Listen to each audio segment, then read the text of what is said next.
Welcome to the Midweek Mailbag, your Detroit Lions midweek podcast where we answer your Detroit Lions question live right here on youtube.com/Pride of Detroit and twitch.tv/Pride of Detroit. I forgot how websites worked there for a second. Maybe it's because we're... thing. Yeah. It's a new thing. I understand. Do I still need to say http://? Is that still a thing? I think you can bypass that. That's all right. I usually complain that we do these too late. Not these, the POD cast too late. Now we're doing this a little earlier than normal. We're recording at 10 a.m. and I feel like normally I'm in my bag now, but maybe just the little shift in an hour or two is throwing me off a little bit. Well, you had different responsibilities earlier this week with Miko on vacation, so it's true. Yeah, it's throwing a little hitch in your giddy up. That's all right. That's right. By the way, I'm Jeremy Reisman. You can follow me at Detroit Online. With me, and who you've already heard, is the managing editor of Pride of Detroit. And you can find him at Erik Schlitt on Twitter. It's Erik Schlitt, and I'm throwing it to you just as you're taking a sip of coffee. So I'm going to extend your intro a little bit longer. Now you seem ready to talk. Yeah, no, I'm good. I've switched over to water. Oh, that's just water. Yeah. It's certainly interesting doing the show at different times. It takes some adjusting, but that's just part of the off season, right? Like Sure. Questions are going to be like that too. They're going to be a little bit over here, a little bit over there, and they're going to switch without smooth transitions.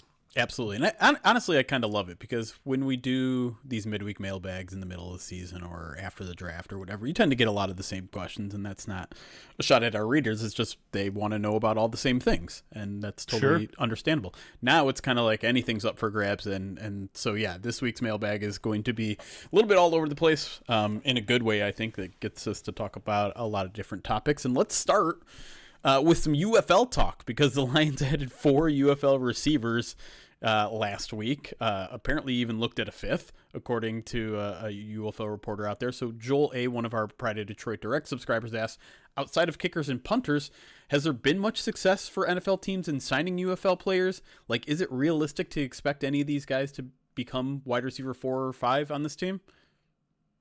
Yeah, it's a long shot, right?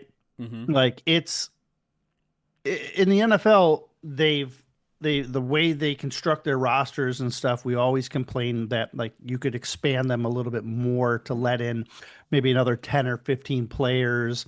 If you could get rosters up to like where the practice squad was part of your roster, like, yeah, I really think that would maximize what teams could do with their players. But once you get beyond those like 65, 69 guys on a team, it gets really hard. That's just kind of the nature of the sport. And so while we have this whole secondary league in the UFL with a bunch of talented players who are better than college players, but maybe not quite at the NFL level, the path for them to get onto an NFL roster is really slim.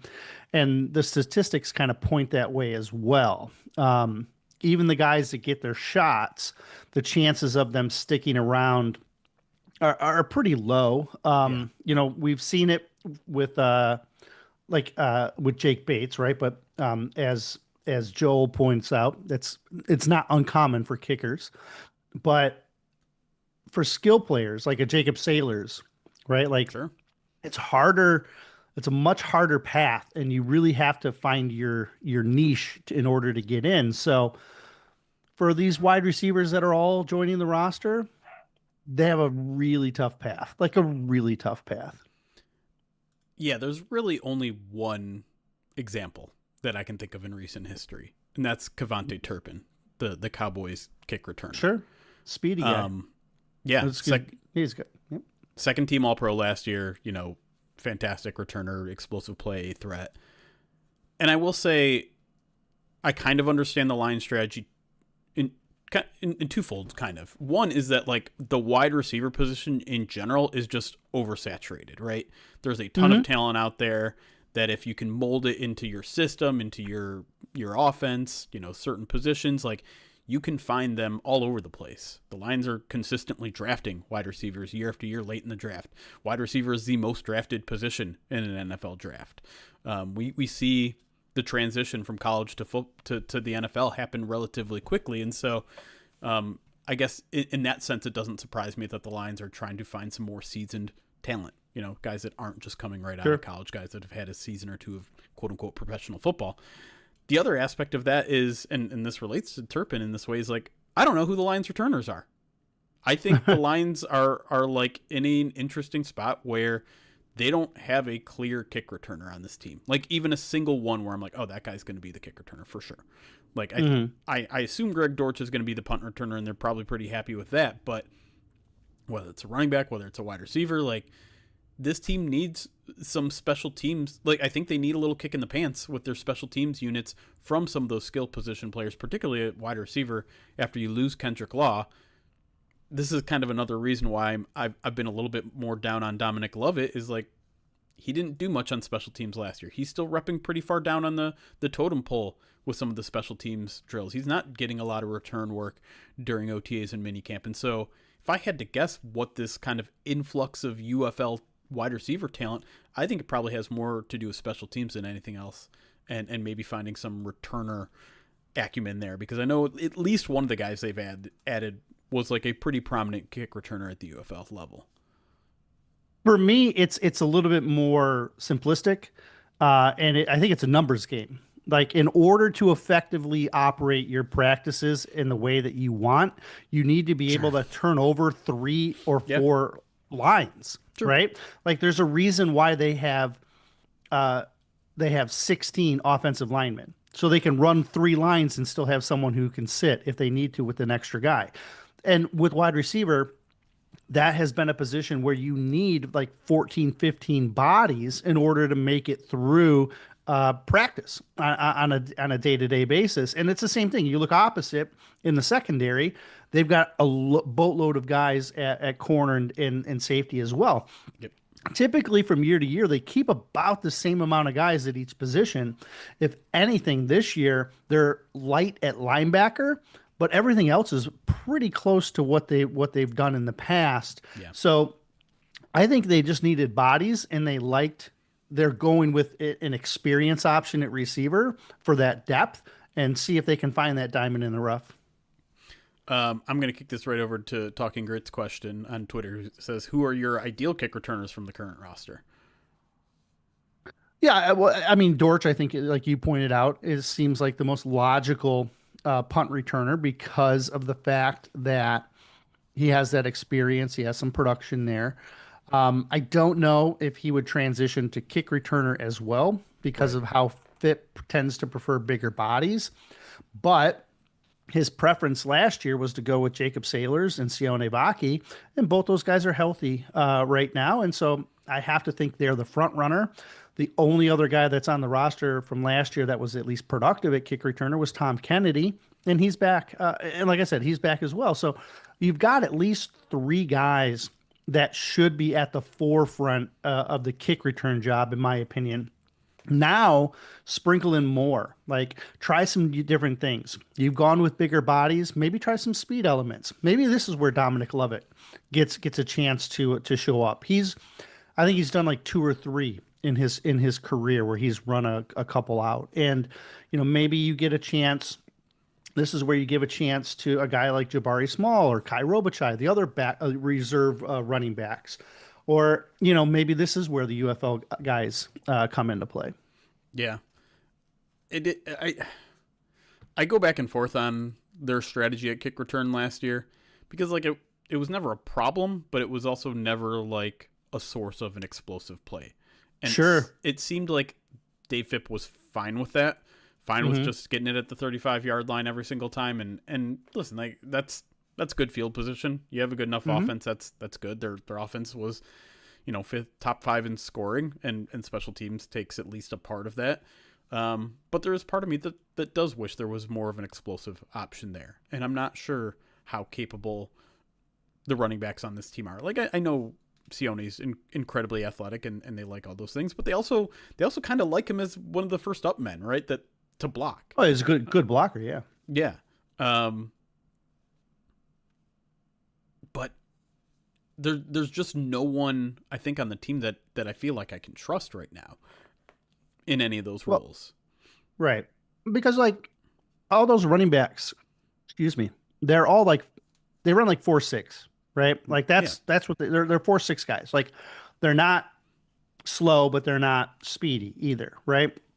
Um, which is interesting that they've tried Pacheco there because Pacheco's a sub four guy, sub 4.4 guy, Yeah. and I know like I've mentioned this before. He's awkward in his style, and he's a bigger back, but he has some wheels. Like if he can get loose, and so it's interesting that they're willing to at least look like they're going to test him early and give him maybe a shot as a potential kick returner. Yeah. But if you really want to go to that electric speed element, you're going to have to go to the receiver position. And at receiver, if you want size and speed, it's hard to come by, right? Yeah. Like at most of the receivers are in the 4.5s.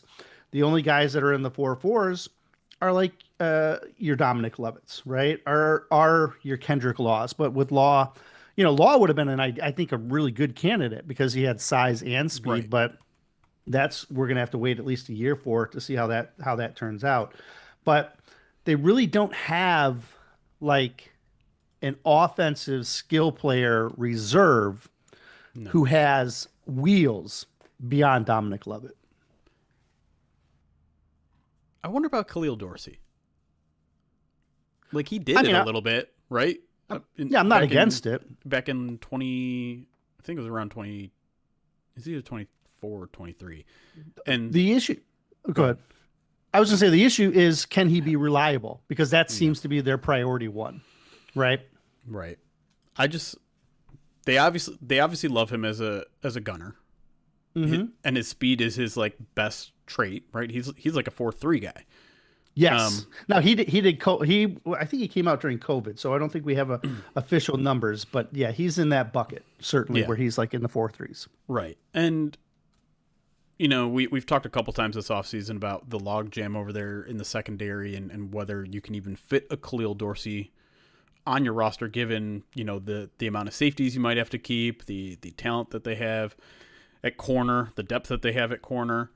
But I think he's too good of a special teamer to pass up. And if you have a big, speedy guy that you're using as an important gunner, like why not also use him at a pretty darn important kick return Sure. spot? Like I'd like to at least see him be more in the conversation, but I don't recall him really being in that spot during spring practices at all.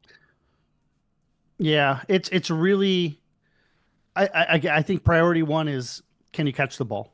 Yeah, And that's why Tom Kennedy did so well. sure. He's very reliable at catching the ball and then just run forward.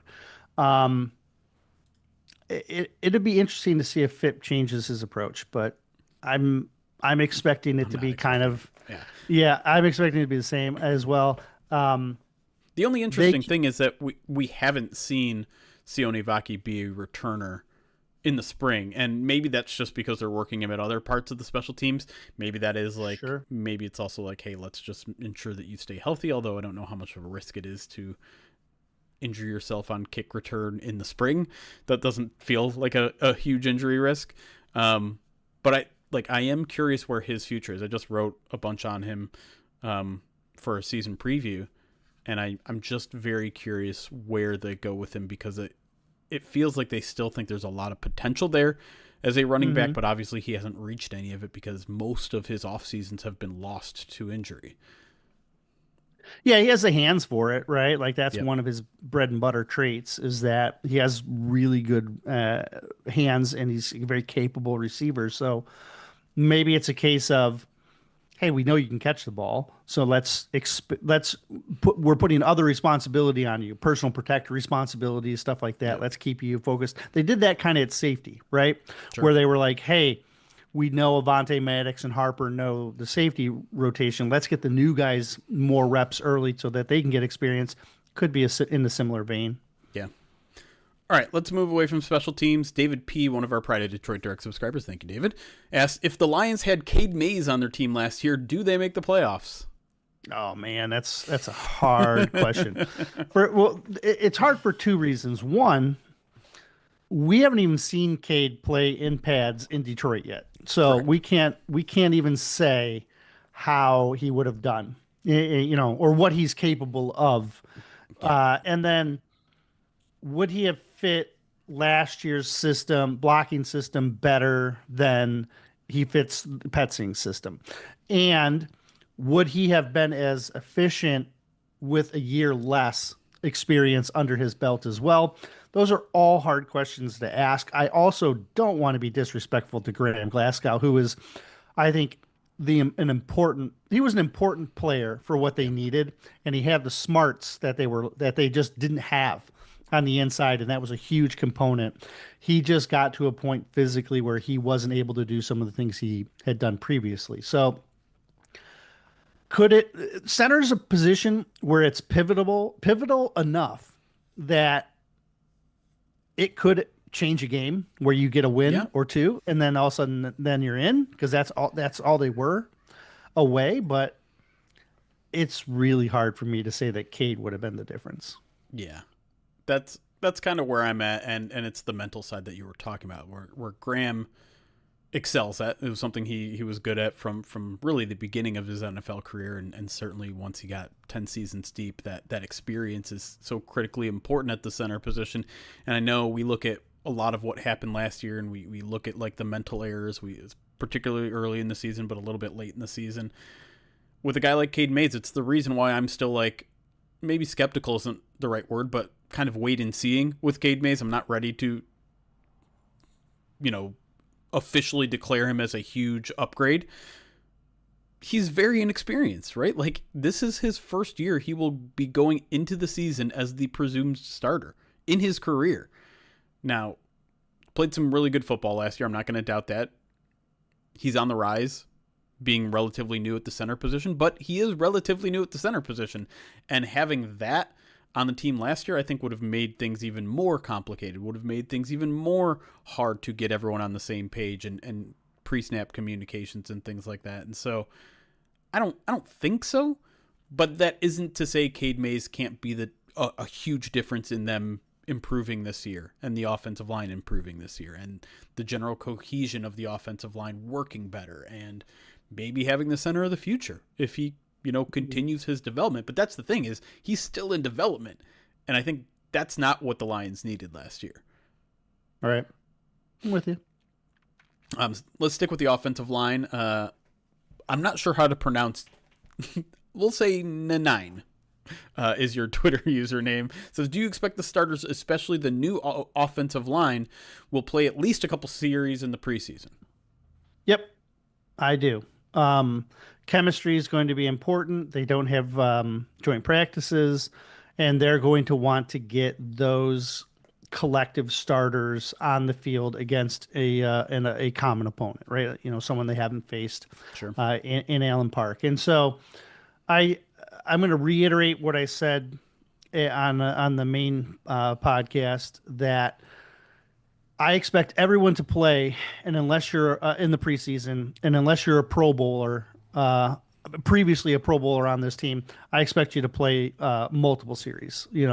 So if you're not named Gibbs or Amon Ra or all those Jack Campbell, those other guys that have all made Pro Bowls, you're probably going to play maybe a half, in the preseason games. Yeah, and as we said during the podcast, like, if you make the decision no Penei Sewell because he's proven everything you could possibly prove, then that also means no Jared Goff. No Jared Goff. Yes. Don't you dare pick one without the other.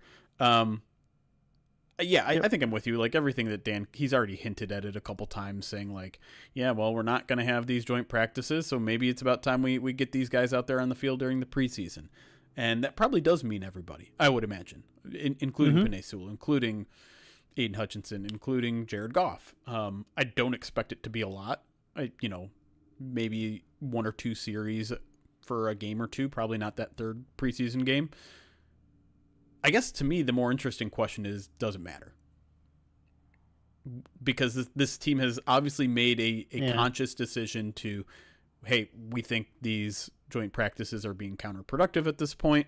Let's replace that with some time during the preseason games. And in all honesty, I don't get it. Like, I'll be like, this team fed us for years and years, and we parroted the lines of like, hey, the great thing about these joint practices is you can control the environment. You can get into 2-minute drills. You can get into situational things. You can make it so your quarterback isn't getting hit by wearing a red jersey. Right.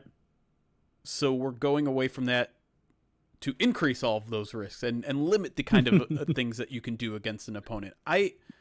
It's not a huge deal to me because I think we're talking about like little things of progress that are so hard to track and so hard to quantify what you're getting the most value of. But I don't see the value in a preseason appearance over joint practices, other than like actually full contact. I'm with you. I think joint practices, the control that you have in those are extremely beneficial. But they were so disappointed in not making the playoffs last year that they have tried to flip everything on their head, and every little thing that they felt wasn't working, they're willing to turn it. And it's going to get to a point where you've changed so many variables from last season, you're not going to know which variable has helped you if you do find success, right? But it doesn't matter. Like you said, are we nitpicking on something that maybe is not overly significant? So if that's what they want to try, great. I guess I just don't like changing for changing sake. Like, give me a reason. Give me a reason. What is now counterproductive about these the only reason that weren't before? The only reason that I think that they would do it, and I think it's less about the joint practices being counterproductive as it is they want more time with their guys in their under their control, not having to cater to other joint practice teams. And so with a young roster, with the youth on this roster, they want to be able to mold this youth as much as they can. And my assumption here is that they don't want to waste 4 of their 20 practices or so. They don't want to waste 4 of them catering to another team when they could use those 4 practices to continue to develop the youth, because that's really where they're at. Their young veterans are all solid in where they're at. So let's keep the focus on the young guys and trying to get them to where they're playable. That's my guess. Yeah, that's it's a reasonable take. This I think conversation transitions very nicely into Daniel J's question. Another Pride of Detroit subscriber says, last season was one of the most disappointing in recent Lions history, if for no other reason than the high expectations attached to it. The hope now is the Lions will learn from it and put themselves back on course to a Super Bowl. So in your estimation, what have Brad Holmes, Dan Campbell, and Kelvin Shepard shown that they have learned? How have they changed their approach? And what gives you hope that they are back on course to a Super Bowl? I'd like to go through these one at a time. Yeah, well, let's start with Dan Campbell, because we're already kind of in the midst of that conversation a little bit here with the way that they are changing their practice habits during training camp. What else do you think maybe he's learned or changed? I think he's changed a lot of the preparation, like the early preparation. Again, you're kind of reading between the lines here of what he's saying, but by saying things like getting back to basics and keeping our focus internally, it sounds like they were too maybe casual in their approach in getting some of their fundamentals implemented, which would also explain their slow start. And so now he's trying to get back to institute these core values early, and he's talking about how he feels like they're further along, and his no nonsense approach to the spring and being trying to keep everything at home in the late summer here when training camp kicks off. It sounds like he's trying to get the focus really honed in on how he can improve on some of those things that he was missing, right? And so again, we'll see, because there's so many variables that have changed. Yeah. But it sounds like it's a lot of those like basic fundamental things that he's trying to make sure that they're installed early and everyone's on the same page. And I don't want to overlook one very important aspect of the offseason, which was the offensive coordinator hire. When they hired John Morton, it was not a very wide-spanning interview process, right? Like, it was what, 5, 6 candidates. This time it felt like it was closer to 10. I don't think it was even that many. It I think may it was not like have been. three. Wasn't it like three or something like that? It was Maybe, yeah. minimal. It was more like, hey, we know who we're gonna hire. Let's just do our quote unquote due diligence and move along here. And listen, like I think part of that might have been spawned by time constraints, right? Like you're waiting to see if Ben Johnson comes back or not, so you can't really get started for a while. He ends up taking the job relatively quickly, but still, this time you do a wide spanning thing. You select a guy who you don't have a previous history with. You add Mike Kafka to the room to kind of build out what almost feels like a too many kitchens in the too many chefs in the kitchen type of situation. But at the same time, like it's not bad to have so many smart guys in that room, and so I think there's reason to believe to have more faith in that offensive coordinator hire. On top of that, yeah, like I don't know. Sometimes I think some of the like, oh, we're all business stuff. Like I think that's more of a mantra than anything tangible that they're doing differently. But I don't know. I don't know what else. It's hard to say what else they're doing differently until we actually even see, their practice habits. I can't say that spring practice looked any significant different than what they've been doing before, but that could look different in training camp. That could look different with the amount of times they ramp things up and the amount of times they pull things back.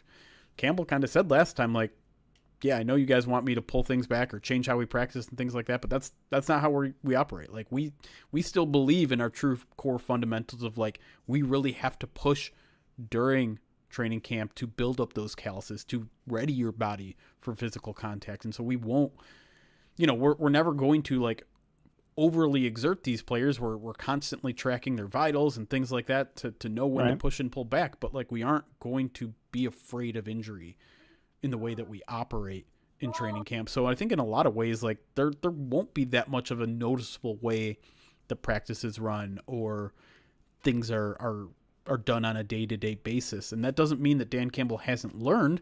It just means he believes in his core values and won't let one substandard season like completely change who he is. And I don't think necessarily he should, because there's so many things that come into factor of a quote-unquote bad or disappointing or whatever failure of a season, that doesn't mean you need to overhaul everything. Yeah, I really think they've spent more time in the classroom and more time just trying to get the base installed. Yeah. And again, I think that's what was missing early was just those core kind of fundamentals. Like they were such a confident, efficient like offense last year. I mean, even heading into last year, and then they eventually, got back to that. But I think they just thought they could keep going. And I know we talk about complacency and how we're shocked that this was a team that maybe could have gotten complacent, but I kind of feel like that's what it was. Like they thought maybe they had it down and they didn't, and they didn't have, it can throw you off if you aren't dialed in early, and they seem to really be trying to dial everything in early. All right, let's talk about Brad Holmes and how he's changed his approach, if he has, because that one's, I think, a little tougher to gauge because you can't really, the only tangible things you have to see in his approach are the draft picks in particular, and you're running off of like a very small sample size and things like that. Right. So I don't know. Do you think Brad Holmes has changed his approach much? I think he's had to change his approach due to financial constraints, right? Sure. Like we saw, if they didn't have to, I think they would have kept guys like Alex Anzalone, Kyle Allen, Amik Robertson, Al-Qadim Muhammad. I think they would have loved to have kept those guys, but they just couldn't. Every one of them priced Roy Lopez, right? Like every one of them kind of priced themselves out of what Brad was capable of doing. So he had to force some of those decisions.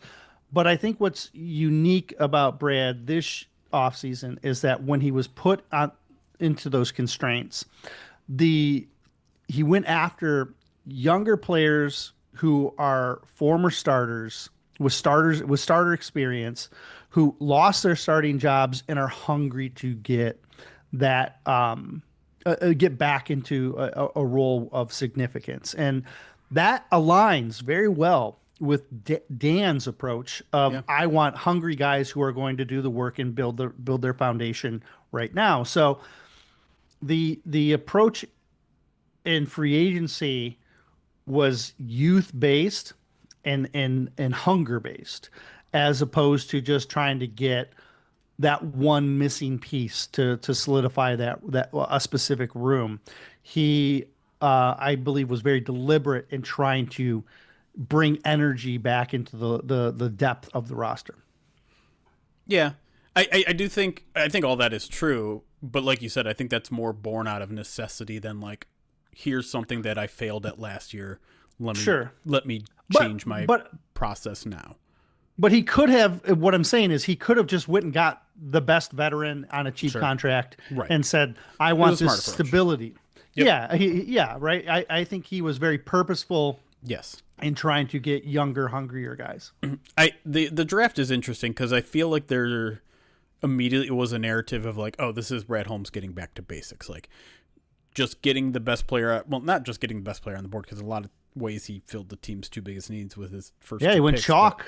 yeah. First three, maybe, right? maybe first three, yeah, if you include a linebacker in there. But I don't know, with some of the videos that have come out, like I don't think that was any different than any Brad Holmes draft. Like I understand it follows needs in a way that he says he doesn't do, and But he know, does. he does at least a little bit, but also like I do feel like offensive tackles were the best position on the board. Oh yeah, when he was Yeah, on the clock, and Derek Moore may have been a reach to some, but I think a lot of people were looking at kind of that second round. There was a run on defensive ends in that second round that Oh yeah. you wouldn't have gotten that level of player on day 3. So or with the third round pick if you had jumped into the third round. So I don't know. He's still a guy that really wants to trade up. He's still a guy that really has his guys in his mind. He did go against consensus big boards, which is very much how he tends to draft. Yep. And so I don't like, to me, the only thing where I can point to this entire offseason where Brad Holmes has like changed course, maybe as a course correction, is him not being at the owners meetings. Like that's it. Like just like, you know what, I'm going to hunker down. I'm not going to waste my time at these owner meetings. Like I'm just going to be a little bit more focused. And like that's sure. Like I dig that. I don't know how much, better scouting he got in those 3 extra days that he had on the schedule, but nothing struck me as particularly out of the ordinary when it comes to the draft. Yeah. Yeah. Yeah. I mean, he picked guys that are captains, leaders, experienced, guys that can contribute now, guys that have starting potential down there. It's a lot of the same things. It is interesting though, as you bring up him staying home to be a little bit more focused, because again, that aligns with Dan's approach, right? Yep. And then it also aligns with his former mentor in Les Snead, who never goes to really any of those things. Yeah. And Les just stays in and does his thing. And I wonder if Brad is, reaching out and looking at things like that to see, maybe areas where he can improve. I don't know. Maybe he is. Maybe he's not. Maybe he's just trying new things. Yeah. Doesn't hurt to try new things.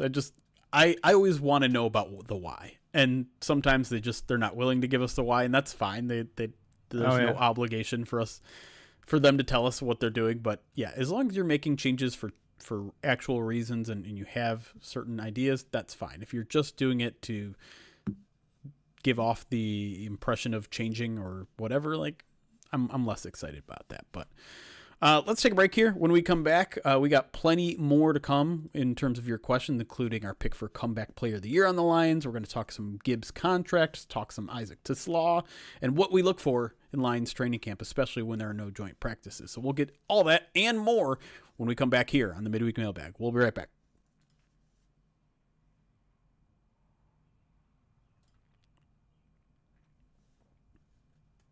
All right. We're on break. You skipped the Shep part of that question. Oh, we did. You know what? We'll hit it on the first when we start back up. Yes, we are on break, and if you're new to Pride of Detroit or haven't caught us live before, this is the part where we talk to you guys. You guys can have your own questions, and we'll answer them. I'm going to go through a couple alerts to thank our subscribers, both on Twitch and YouTube, but you're going to go ahead. Quick question. Yes, can you hear the chaos? Yes. Oh my God! All three of my kids at different points have run down the hallway screaming, and they've got the puppy barking and going crazy as well. I've heard it all, but it's very faint, so I don't know if our audience have heard the screaming. I'm trying to be quick on the mute button, but the kids, not Laura. Laura's quiet as can be, but the kids are like, I keep hearing them run. Hey, it's the summer. That just comes with the territory these days. Now he's getting talking to. All right, let me get through the alerts. Lions Blood, thank you for 59 months subscribed. Says my Manu anniversary. Hopefully I make a meaningful contribution this year. Hey, if you're subscribing to us, that's a meaningful contribution to us. That's all we need. Sammy Boys, thank you for the 39 months subscribed on Twitch. Says excited for the season with the most complete team. I think you could probably make that argument. Debatable, but certainly you could make that argument. Karen, thank you for the 46 months. Jack Campbell anniversary with a little flex. Lamans Builder, 36 months, says 3 years, going strong, go Lions. Thank you, Lamans. Duckline, 40 months, says 40 months feels like 40 years, am I right? But let's not forget the real subiversary is the friends we made along the way. Much love to y'all in the deadest of dead off-season time. I still feel like we're not in the deadest of, like, we're at the start of the deadest of dead. Yeah. In like 3 weeks, I'm just be like, oh, question of the day. Do you guys like football? What about football? Football. M. Gokorg, thank you for the 62 months subscribed on Twitch. Appreciate you. RL, thank you for subscribing on YouTube. And Zern Baby Zern, thank you for the 58 months subscribed on Twitch. Says, I'm late term with my 6th Twitch baby, celebrating my Panay Sewell anniversary. Indeed. All right. We are caught up on alerts, which means we can start taking questions, which means whether you're on Twitch or YouTube, you can start filling up the chat. We see them on the screen over there, and we'll start answering them. I know there was someone, and I agreed, that want us to shout out Tom Grassi, the Packers YouTube influencer, content creator, whatever you want to call him, podcaster. He's doing his like 30 cities in 30 days thing where I think they're raising money for St. Jude's, and he's going to be in Detroit today. I think someone in chat said at the Hockeytown Cafe at 4 p.m. I should probably double check that before I say it out loud, but I think that's true.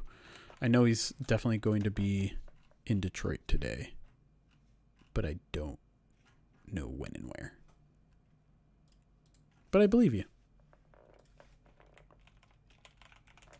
But yeah, I respect him a lot. Seems like he has a really good community. I love all the charity work that he does. And certainly love all the clips of him freaking out when the Lions are drafting players that he likes. So shout out to Tom Grassi. There you go. Hockeytown Cafe, 4 p.m. So if you want to help out, raise some money. St. Jude's. Yep. Okay. Now, disc crafter. I'm not brand loyal when it comes to disc golf, Bren. And I'm also very bad at like remembering which discs I like. Here are the discs that I'm the biggest fans of right now for the 1.5% of you that are disc golfers. That number seems high. Probably is. Raptor is my favorite disc with my forehand. That was one of my ace discs. Crave for my backhand, which was also one of my ace discs. I like the Trail and Buzz. Buzz is great. Here's the thing though. Cool. I hate that disc golf like has these names for stuff. Like, I'm a simple person that has like terrible memory. Disc golf needs to find themselves a system that is like regular golf. just give me a 3 to 9 iron. Like, I understand that extremely simply. I understand woods and irons. Instead, like, disc golf forces me to memorize disc names, creator names, what weight I like, what kind of plastic I like, and all those comes with like these numbers. There's a number system to each disc where it's like how much spin you need on it, how much glide it has, how much it fades to the left, how much it fades to the right, like, and having to memorize all of these brand names, all of these things along with their disc numbers is just like too much. Like, a lot of discs have the numbers on them. If they don't have them on them, I write them on them. Yeah. Where's the Disc Golf Players Association to push for uniformity? The DGPA? Yeah. Anyways. Buzz is the Barry Sanders of golf discs. Yes, 100%. Disc golfer here, get yourself a hex for mid-range and sidewinder. And a sidewinder. What is a sidewinder? I feel like I've heard of a hex. It's a little bit embarrassing how long I've been playing disc golf and how unfamiliar I am with discs. Like, everyone else I play with, including Justin, is like, "Oh yeah, I got this disc." I'm like, "Okay, cool." What does that mean? Like, is that a putter? Is that a driver? They have putters. They do have putters. Well, they're just like rocks. You just they're like 4 pounds. Yeah. So, anyways, that's my disc golf talk for now. I'll keep hex and sidewinder in mind.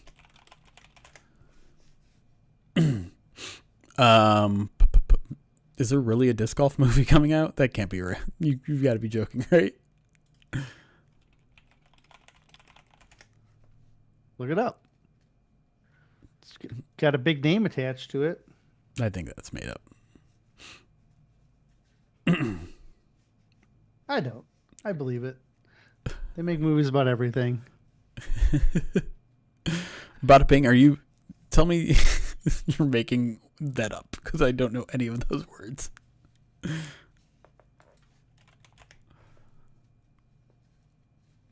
I think you're making that up. That's fine.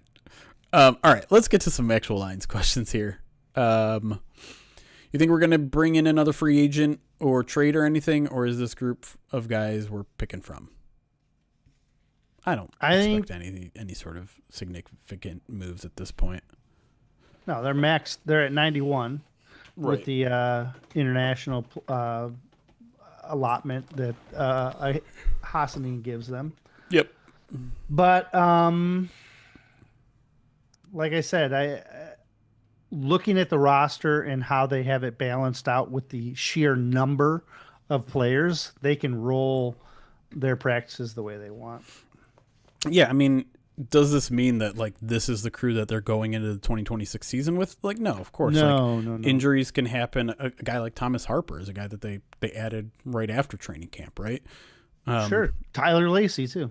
Yeah, they will Waivers, scour the waiver wire once that happens. Someone asked a question of like, "Hey, who's someone you think they might pick up on the waiver wire?" And I'm like, it's too early for that question. And honestly, it's just like, in general, that's such a hard thing to predict, because you have to then like look at every single team's 53-man or 90-man rosters, see where there's a surplus, see where a guy might get cut, and that just involves too much projection, too much speculation, and like hours upon hours upon hours upon hours of research of, you know, who has a lot of players at what positions. But yeah, I don't think there's like a single position where they're like, no, we won't upgrade there.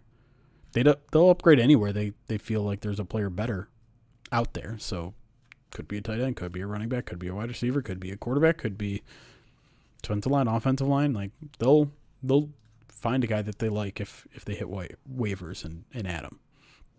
The only position that I think I still feel they're light at is linebacker, but that's just because we've become accustomed to them walking in with 11. True. Or you know what I mean, and they have only have 8 right now. Right. So, but more nickel means less linebackers. So yeah, but they're still going to want to run their base in practice, right? Sure. They're still going to want to run like a 3 linebacker set, and you only have 8 guys, so you can't roll 3. So you've got that That'd be my only guess. And often they carry 17 offensive linemen too.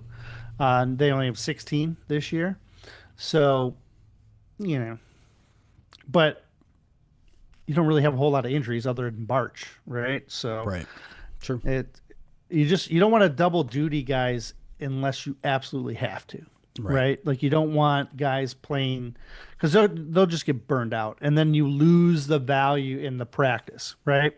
Yeah. Like you don't want to have them come out and do a practice rep and it be valuable and then do another one that's not valuable. You're just wasting people's time that way. So they're going to want to maximize every rep that they have out there. And in order to do that, you need bodies. True.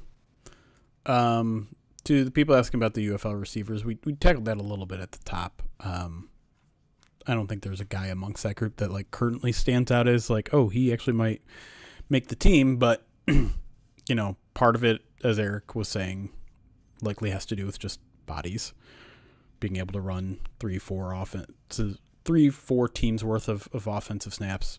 But like, I do think there is some desire to add some special teams skills. I mean, that's what you're going to have to, that's how those guys are going to have to stand out anyways, right? As wide receiver 5 or 6 through special teams. And some of those guys do have the experience. And one thing to also keep in mind too, is the UFL kick returns have been the same as NFL kick returns for several years now. So some of the guys in those systems, those teams probably have more new kick return or kick coverage experience than some of the guys in the NFL do.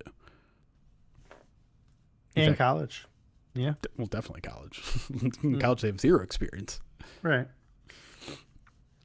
Yeah, I mean, really, the NFL only has 1 year of experience. I know they've technically had the new kickoff for 2 years, but with so many touchbacks in 2024, most of these players only really have 1 year's worth of reps in the new kickoff, where, again, the UFL has been doing it for, 3 years now? Some more reps? I don't know. I'll take your word for it. What's with the supplemental draft being called up? I mean, I think it's pretty clear. Like they're suspending the quarterback without actually having to suspend the quarterback, right? Yeah, they're not giving them an outlet. I love it. I love that like they're taking a stand. It's such chaos. Like it's so dumb. Like, and now I bet I wonder if Sorsby's going to now we know he's suing the NFL to try and get the supplemental draft back. Yep. But I also wonder if because he declared for the supplemental draft, if when he did that stopped his NCAA eligibility, and maybe he'll try and sue them to try and get back into NCAA, and then we'll have the NCAA drama all over again where people are canceling games against Texas Tech and Texas. And then I wonder if Texas Tech pulls the scholar. Like it could go so many different ways. Like it's just so dumb and so fantastically botched that it's like it's ridiculous. It's such a ridiculous story. It is extremely ridiculous, and the fact, I mean, it has just dominated the NFL news cycle and NCAA news cycle for what feels like 2 months. And like, I'll be honest, I don't care. Like he's not even that good of a player, so like we're all stumbling over ourselves. He's a day 2 quarter. But he's a day 2 quarterback that you could get at a discount, right? I know there's all this hype, like there's all this hype that, oh, he might be a day 1 quarterback this year. Well, if he doesn't play, no, he won't. He won't be you know what I mean? But he has potential as a player. He has some unique skill sets, but my gosh, you have to draw a line in the sand when it comes to gambling, because like you have to, because they're trying to crack down on it in the NFL, and they're doing it like inconsistently, and like it's weird. Sure. They're not like the reasoning behind some of the stuff is weird, but you can't bet on your own games. Like that's always been the rule. Ask Pete Rose. But like, ask Pete, you know what I mean? Like, I want to offer some leniency. I want to offer forgiveness for people in general, and Sure. understand that young people are young people, but like, Sure. there's a pretty thick line between wrong and right here.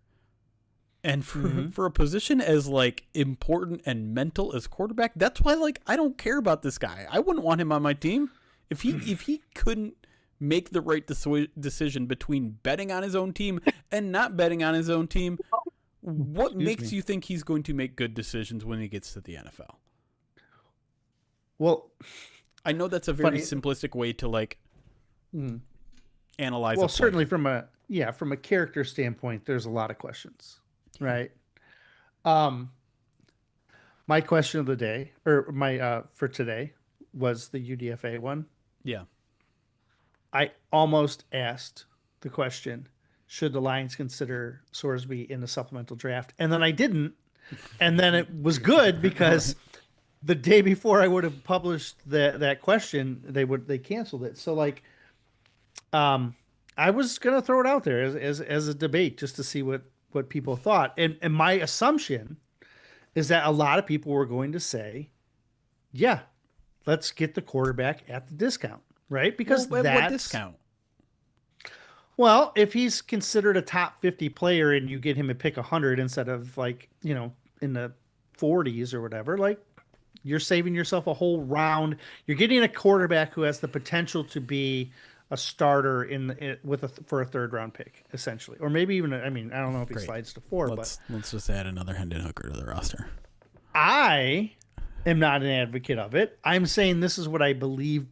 That there's a strong portion of the NFL fan base that views this kid that way. I don't think for the Lions it necessarily aligns itself, but I don't know. It's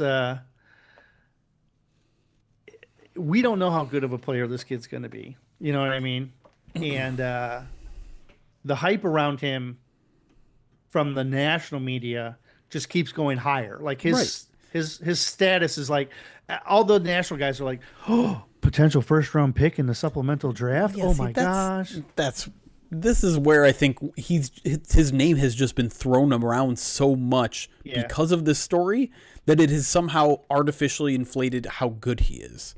Oh, it has. Now he's, like I said, I still think he's probably like, if he would have gone into this year's draft, he may have gone in the first because it was a weak quarterback class. Dude, I never at the end of the first round, teams do crazy stuff. It probably wouldn't have happened with the way that this year's draft kind of played out because of how the teams operated.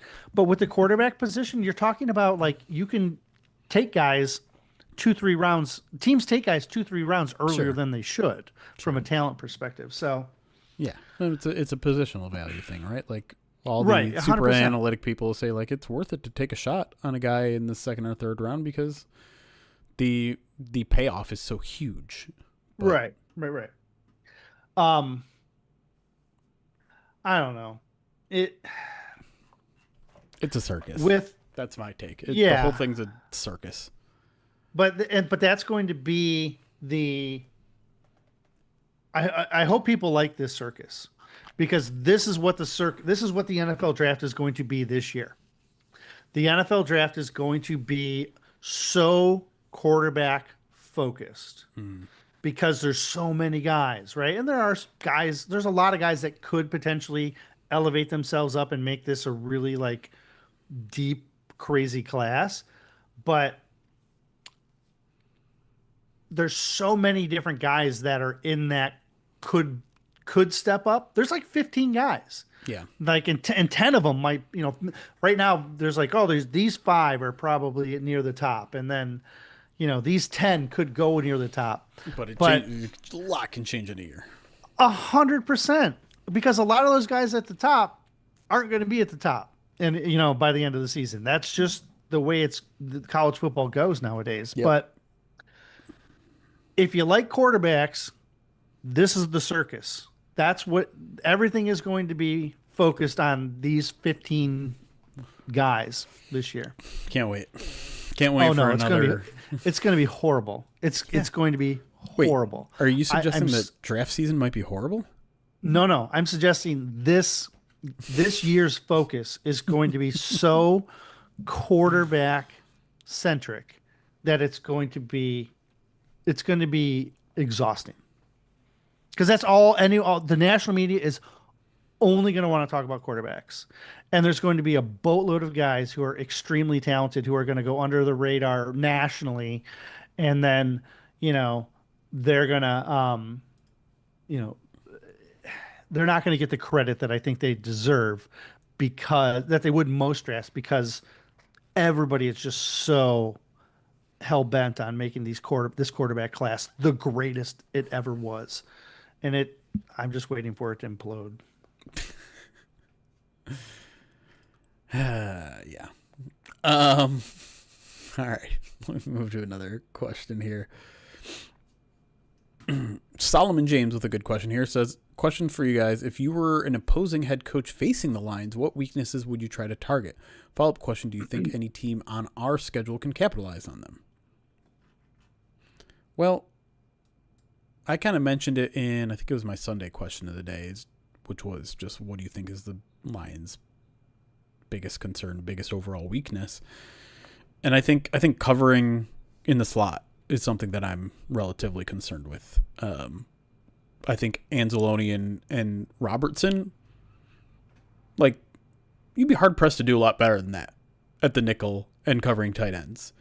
Now you replace those guys with McCreary, a guy who's kind of been on a few teams these past few years. I like him a lot, but there are certainly questions about him. And Derek Barnes, I guess, as your Well, or Rodrigo.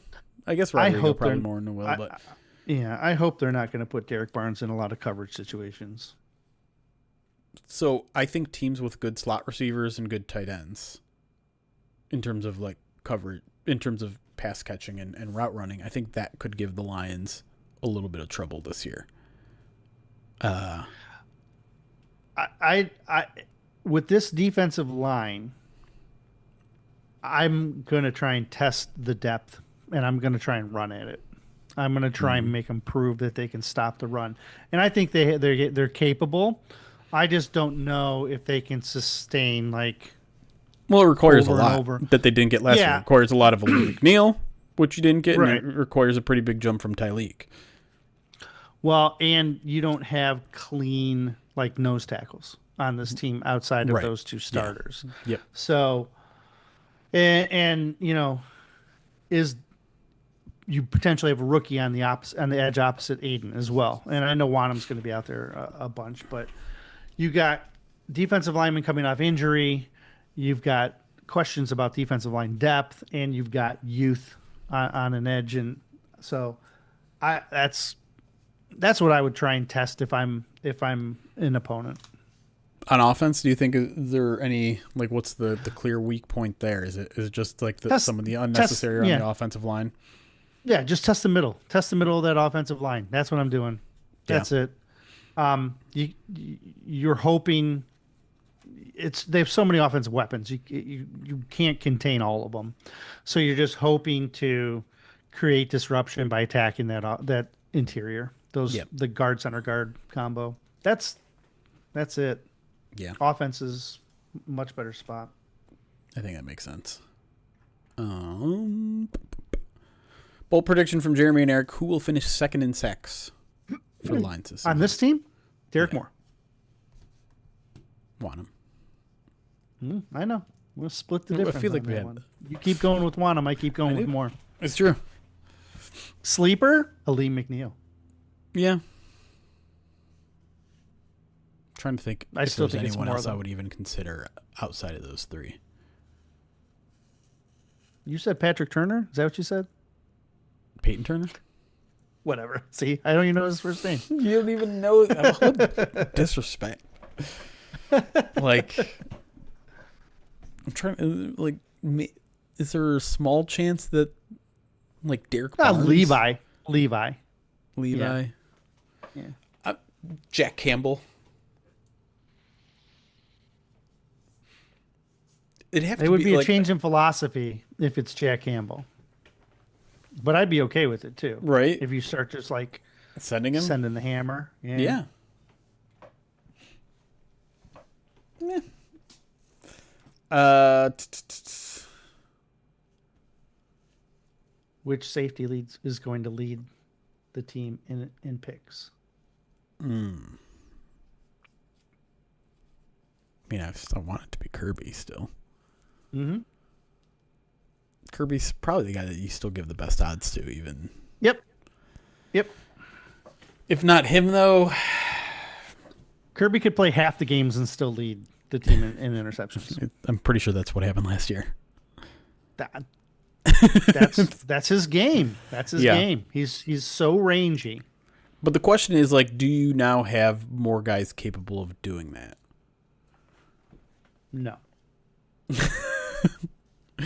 I mean, you have guys who have range, but not guys who have a proven track record of like interceptions. Right. Thomas Harper has a couple. Maddox had a couple last year, or at least one. I think he had one last year. But it's really hard to get interceptions at corner because of how much man they end up playing. Yeah. Well, safety, anyways. Right, but I'm in generalizing. Yeah. Izian, he has a few interceptions under his belt, including one against Goff. So, like, you could see guys stacked together like 3-4, but like Kirby's the only one that could be like, I have 10. You know what I mean? Like, hey, I got 3-4 this game. I mean, only if they play Pittsburgh, but like, it could happen. Yeah.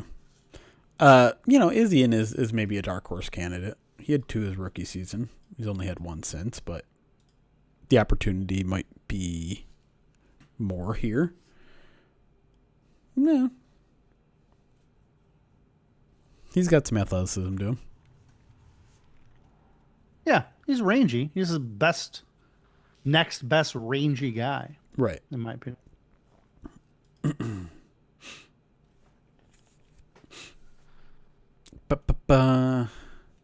What's the ceiling for this year's defense? Do you think I think they could be a top 10? I think they could be a top 10 unit if things click the way that they're hoping for. That would mean overcoming a fair amount of like questions that we have right now, though. Yeah, I think top 10 is probably as high as I'll go. I don't think I'd say top 5. Top 5 would have to be like Branch comes back in October and Kirby plays 17 games and Aleem is 100% back to who he is and there's no injuries on the defensive line or at the linebacker position and Terrion becomes there's a lot of things. I feel like outside of safety, I also don't really like the depth on defense. Yeah. Like maybe at corners is at least okay, but if you lose one of your top linebackers who's stepping up, if you lose anyone on your starting lineup on the defensive line, who's stepping up? I don't like, to me, there's just, I don't want to say it's like hanging on by a thread already, but at the same time, it just feels like there's not enough bodies there where if you lose one of your premier guys or even just a starter,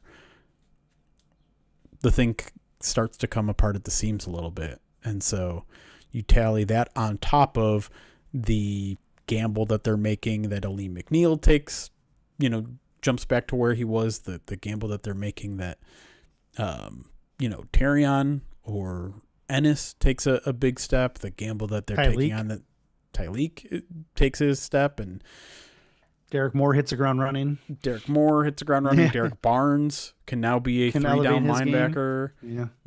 Yeah.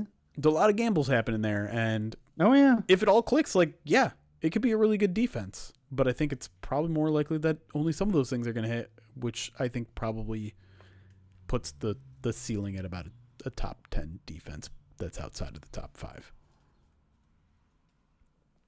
Ceiling. Yes. Yes. Did I say floor? No, you said ceiling. I was Okay. agreeing with you. Yeah, I think Okay. that's the ceiling. I don't expect them to be a bottom half defense. I expect them to kind of be middle of the road with a top 10 ceiling. Yeah.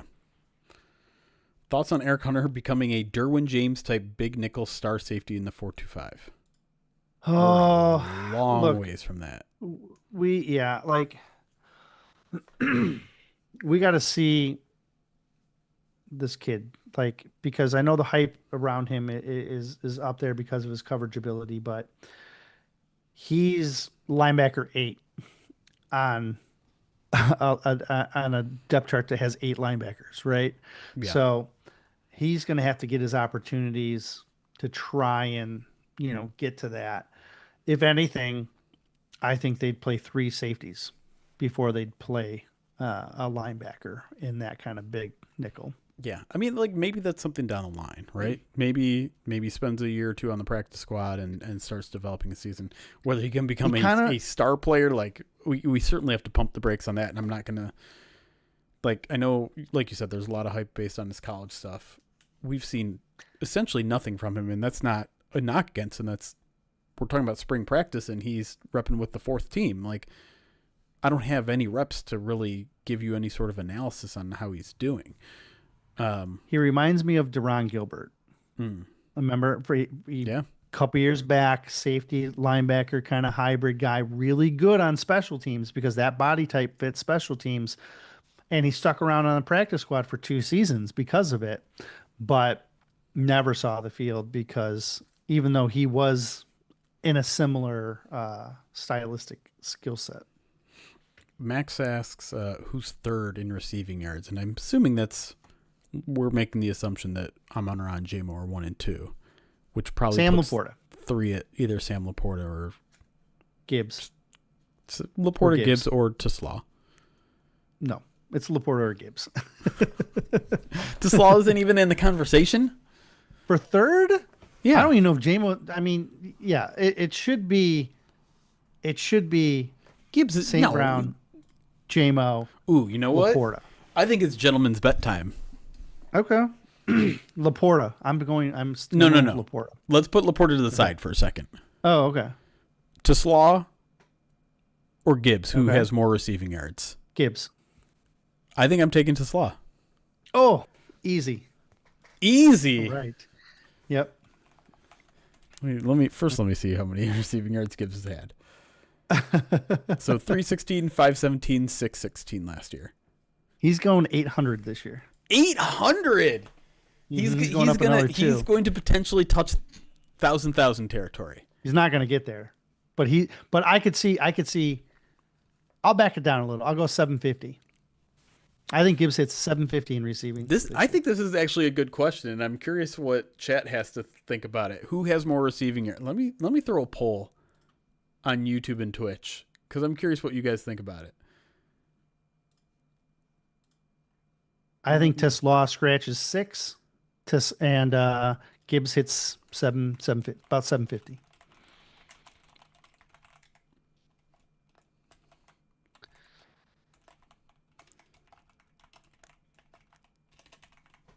And I think Sam can hit 8. Yeah, that I don't. I think. I think that Laporte is probably the easy answer for 3rd in receiving yards. Let me do the math here. I got to do the math because now I'm.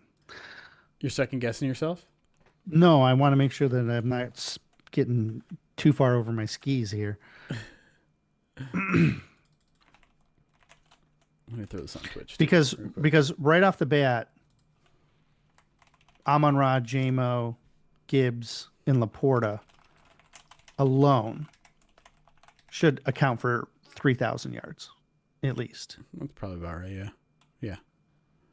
And so then if Tesla gets you 600, that leaves you 400 yards for everybody else. All right, I'm okay with that. Yep. Right now it's about a 70-30 split. in Gibbs' favor on YouTube. Not a lot of votes, though. Doesn't matter. They're right. This feels like good question of the day territory. Mm-hmm. And I'd like to like kind of flex out the numbers a little bit. Of like, I wonder if I could just look at the last, I don't know, like 7 games of the season last year, and compare Gibbs and Teslaw and their outputs. You know, when Teslaw was getting more acclimated to the defense. Let me do that right now because I think it's interesting. Game log. Let's say I'm going to do this to tip the scales a little bit in my favor. Let's say week 12 through week 17. Teslaw had 12 catches for 174 yards in the final 6 games. You add up, we're talking week 12 or game 12? Week 13, sorry. Last 6 games. Okay, so week 13. Oh, you take away a 45-yarder from Gibbs then. Great.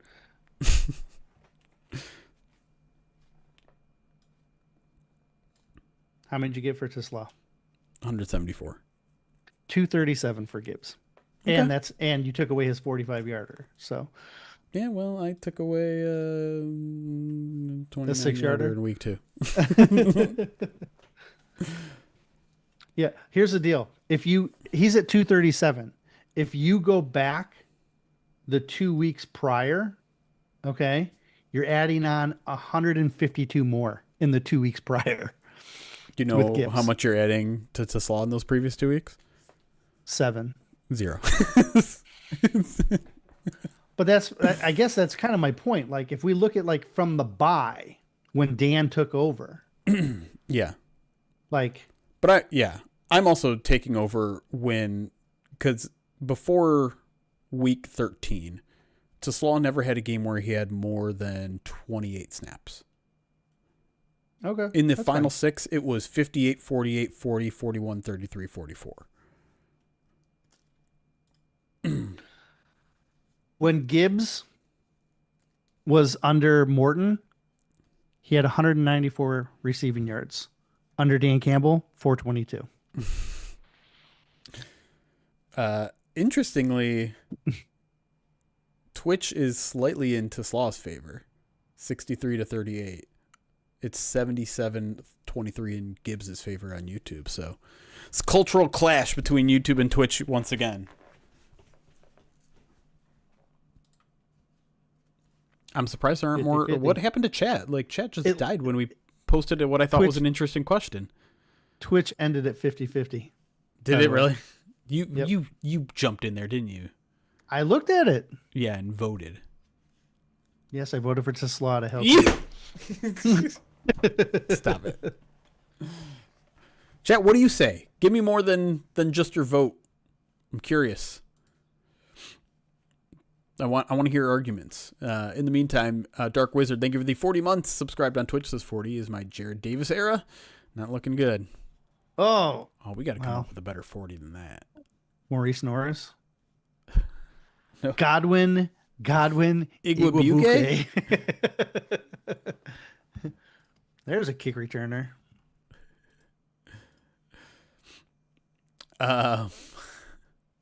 Yeah.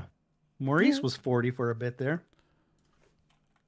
Lions wearing number 40. We can do better than that. I don't think you can. 40 is a weird one. It's weird. I can't think of anything, any recent ones other than Norris and Igwebuike and Jared Davis. Man, it is not great. Recent Zach Horton, Maurice Norris, Brandon Joseph. Zach Horton. Oh, Brandon Joseph. Yeah, he had Mark it for a Gilbert, minute too. Godwin, Jared Davis.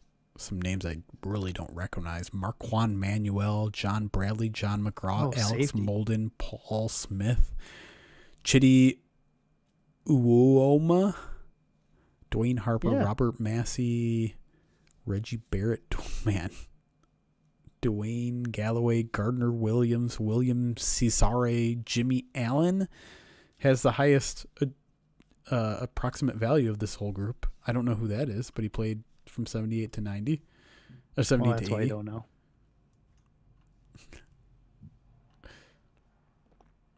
Man, yeah, pretty sad list. We gotta get a good 40 out there. Come on, Zach Horton. Do something.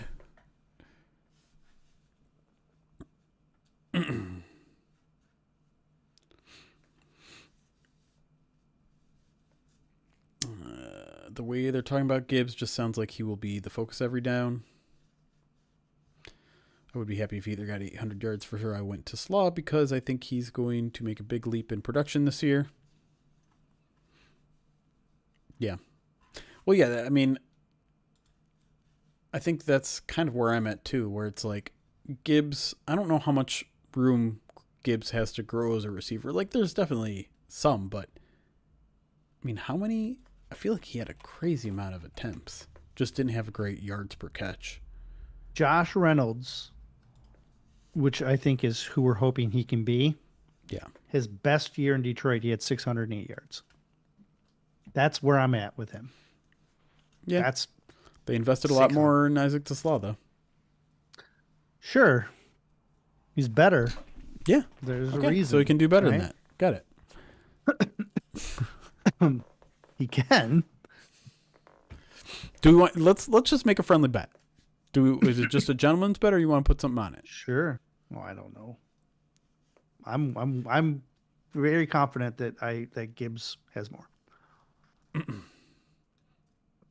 Very confident. So I don't care whichever way you want to go. All right, let me think about it. Chat, if you have ideas for what we can put on the line, you can throw them in the chat. But I think it's maybe time to get back to the show. So Who was wide receiver 3 for the Rams? Wasn't it Terrell Austin? In that Greatest Show on Turf? Or am I too early on Austin?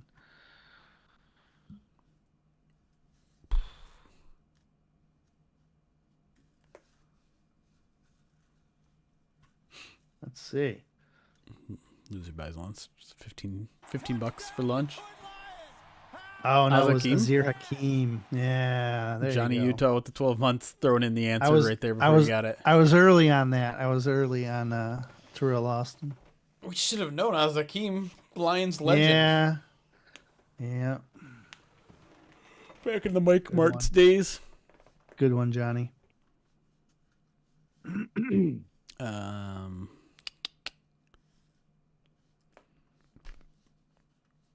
Shave a beard, grow a beard. You haven't had that bad boy shave since your wedding day. Correct. You don't want this. You don't want the beard off. You guys will be scared. No, I would love it, honestly. No. I feel like that should be the highest tier Movember reward this year. It's about time someone else sacrificed something.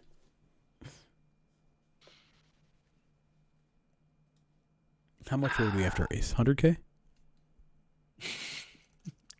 I don't know.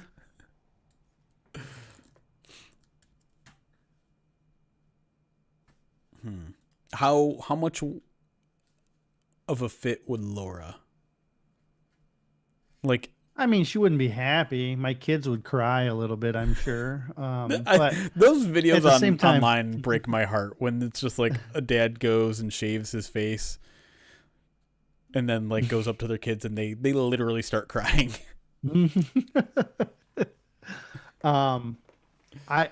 That's the thing. I don't think it would take me more than a couple weeks to grow the whole thing back, though, too. All right, so you're in. Got it. For Movember? We Yeah. can talk about that, sure. That's what we're talking about. But, I thought we were talking about our bet. No. That's too much because, one, like, it would take me 8 months to grow out a beard. And just it's strange because you do so well with the mustache. Sort of, but it takes a good 4 weeks to really get to where it needs to be. It's not bad. No, that is the same James Allen BA in Novi. Spider-Man. Well, I still have to do the disc golf round in the Macho Man outfit. That still needs to happen at some point. It's a good thing you waited till it's 90 degrees out in order to do that. We were gonna do it this week, I think, because it's been so like mild temperature wise. But I'm running out of time here. Yeah, it's gonna be like in the 90s next week. Maybe I do it Friday because we're already talking about playing on Friday. What's the weather like on Friday? 76. It's perfect. All right, hold on. I'm gonna be right back. I'm gonna check on something. I definitely want to do it during a weekday where the disc golf course isn't going to be too crowded. Yeah, but we'll see. If Erik loses, he has to go play disc golf. I don't know how. I mean, I think everyone who starts disc golf is not very good at disc golf, just because you have the way that you like throw a frisbee during, on the beach and stuff, and it's very different. Start that match super early. Yeah, so I should have done it yesterday. Yesterday I played at 5:45 a.m., which is something that me and my friends were like, we all get up very early. It's a good way to like get in some exercise early in the morning and then have your full day. But the problem with disc golf at 5:45 in the morning is that it is extremely dewy. And so our feet were soaked by hole 2. I think the plan is to stream some of the disc golf round, not all of it, because it depends on who I'm with and how many players, but it can take upwards of like 2.5 hours, and I don't even know if my phone battery will last that long. Could also take 90 minutes if there's only a couple of us. But yeah, I plan on being live for part of it. 96 Morton was just short of that. It was 714. I've never done a glow round. No, I don't have many, if any, glow discs. And I don't know what courses do it around us. They have like the little whatever, like glow sticks on the cages, on the baskets. Seems kind of fun, but the days are so long right now that you don't even need to. I'm also like toying with the idea of doing some like 7-8 p.m. rounds while it's still sunny out until like 9:30. A lot of disc golf talk. I'm surprised by how many of y'all are disc golfing, but highly recommend it as a hobby if you're looking for one out there, because it's cheap. Rounds are relatively free. There are some that charge, or might be in a park that charges admission, but for the most part, very free. Gets you out walking. It's a fun skill to have to learn and hone. Kind of gives you the same endorphin boost as regular golf, where it's like if you shoot a great shot, there's no better feeling, but it's also extremely frustrating and you have to work on your technique a ton. And you can pretty much play it year round, unlike regular golf. It's not as fun when it's wintry outside, but you can do it. We do it. And you'd be shocked, especially if you live in Michigan, by how many disc golf courses are around you that you had no idea existed. Because they're everywhere. There's one at OU. Yeah. They put one, they redid their soccer fields and their main stadium. And their track. Well, they redid their track a few years ago, but when they redid all the surrounding stuff, they put in, so they put in like AstroTurf, almost like, not AstroTurf, but you know what I'm talking about, like the composite grass, like I'm debating like showing the map of disc golf courses in Michigan, but it also has like the dot where I currently live. I think it's so imprecise that I don't mind. Like, yeah, like here are all the disc golf courses in Michigan. Like they're literally everywhere. Yeah, so OU did put a they redid everything and they put it in when they redid all their stuff, they put the disc golf in on the back half. And it's like it's almost like they the way that they built it, it's kind of crazy because you have to like go around their tennis courts and Hmm. the tennis Oh courts yeah, are elevated like up. yes, So you're like 20 yes. feet up in the air. I've Oh my played this gosh, course. dude. You have. I Okay, played. because I just noticed it when I was driving my daughters Yes. uh, I to think her. there's a hole at the very top of that hill, and then there's also a hole at the very bottom of that hill, which both are challenging to play. Yeah, You because you have to like go yes, around like man-made obstacles and crap. yeah. It's not just like a straight shot. The app is UDisc, the letter U, DISC. Brent, I'm not sure. Risen's over on the west side of the state, right? I don't spend enough time on the west side of the state to know good courses over there. I know a few by Traverse City because I go up there once a year ish now. And definitely recommend some good. There's some great courses up there. But my favorite ones in like the local Metro Detroit area, I like Palmer Park in Detroit. I like Rolling Hills in Ypsilanti.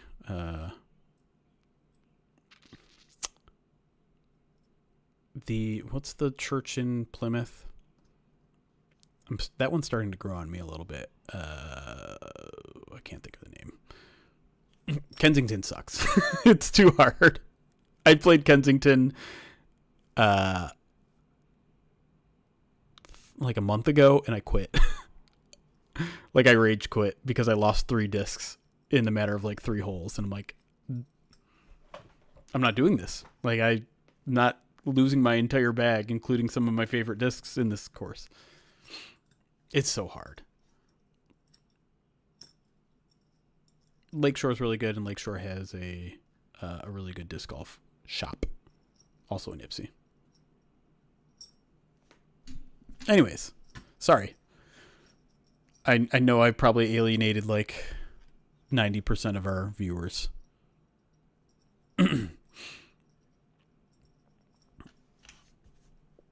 Not St. John's. Just pull up the UDisc app.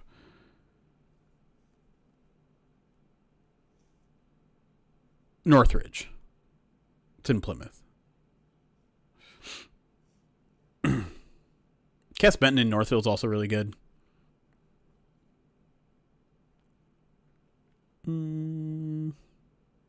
Yeah, that's kind of it. Like there's some really good, really challenging ones up by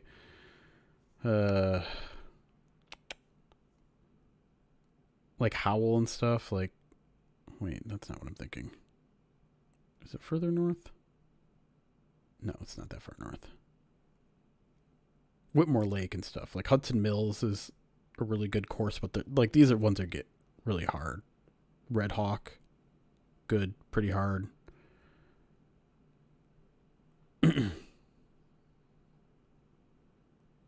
Gulch is pretty fun, but I don't play those ones as much because they're harder, and I like disc golf because it's chill. I don't want to be super competitive about it. All right, enough. Even I'm getting sick of the disc golf chat. No, but if you do have more questions for me about disc golf, feel free to reach out to me on Twitter or you can email me. Happy to provide recommendations of courses, discs, things like that. All right, back to the show. Downgrade. Did you acknowledge downgrade? What a downgrade. Say? Subscribed. Oh, I did not. Thank you. Downgrade. Thank you for the 23 months as my big play slay anniversary. Thank you for the great content. Y'all are what I watch now that I got rid of all social media. Hey, good for you. Appreciate it. Okay. What are you doing over there? My kids are riding bikes in the front okay. yard, and one of them just took a big spill. Okay. I've seen all 3 of my kids. I don't know where I'm sure Laura's out there. I just don't see her. Got it. but they are like I have it's a normal driveway, like it's a normal it's one car in the circle area, the half circle that I have in front of my house. Yeah. Well, one car thing. They're like all riding. You know when you come off the street, how you have when you come into my driveway, how it kind of dips a little bit, right? Yeah. So they're all going up to the point and then getting their bikes and then racing off the dip so they get down in some momentum. But they're like all like crossing over each other and they're like hitting each other's bikes and they're falling. It's because it's not a whole ton of room. It's like they're BMXing on their regular bikes, but in my driveway, and I just don't want one of them to get run over. Fair. So that's all. I'm just watching my children be children. Yeah. Fair. All right. Let me get ready for. There's questions. Where was I? 1, 2, 3, 4, 5. That's plenty. You want to start with Shep? Do you want to go back to Yes. Shep, or you want to just move on? No, we'll go with Shep. All right. Yep.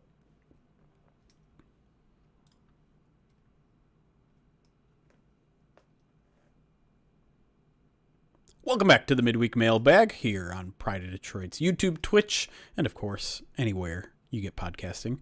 I want to go back to Daniel J's question because you pointed out, Erik, that we skipped the last part of that question, which is how Kelvin Shepherd has grown and learned and changed. So what are your thoughts on that? How, obviously, we have to wait and see what the actual defense looks like, but some of the things we're hearing out of training camp certainly, or OTAs and mini camp certainly suggest some changes coming. Yeah, I'm actually very excited to see how Shep's defense evolves, right? Like with Petzing, we know there's going to be tweaks. We're expecting, for the most part, the offense to stay the same. But on defense, while a lot of the core principles are going to be there, we are hearing more about them leaning into nickel. You look at the roster construction, that looks like it's leaning into nickel. And I'm also interested to see how much they dial back their man and go into more zone concepts, because that was something that was also working at the end of the season. And so Shepherd did a lot of self-evaluation from what we've gathered, and he had a lot of different approaches that he could take with his defense depending on what the draft was able to bring him and what free agency was able to bring him. And I don't expect like huge changes, but I expect enough tweaks that going into his second year, this defense aligns more to what it sets him up to have more ownership over it, even more so than he had last year. And so if he can take that step with that experience, make those adjustments that were working, I have a lot of confidence that Shep is the right coach to help elevate this defense. And Dan Campbell does too, right? That's something he's professed pretty much all off season. And I will say, like, I'm impressed with how Kelvin Shepherd is talking about the whole thing, right? Like from the minute we talked to him at the combine, and they were talking about how the last couple months they've just been grinding tape and trying to look at their own tendencies and self-scout and look at their statistics and look at commonalities between some of the explosive plays that they've given up.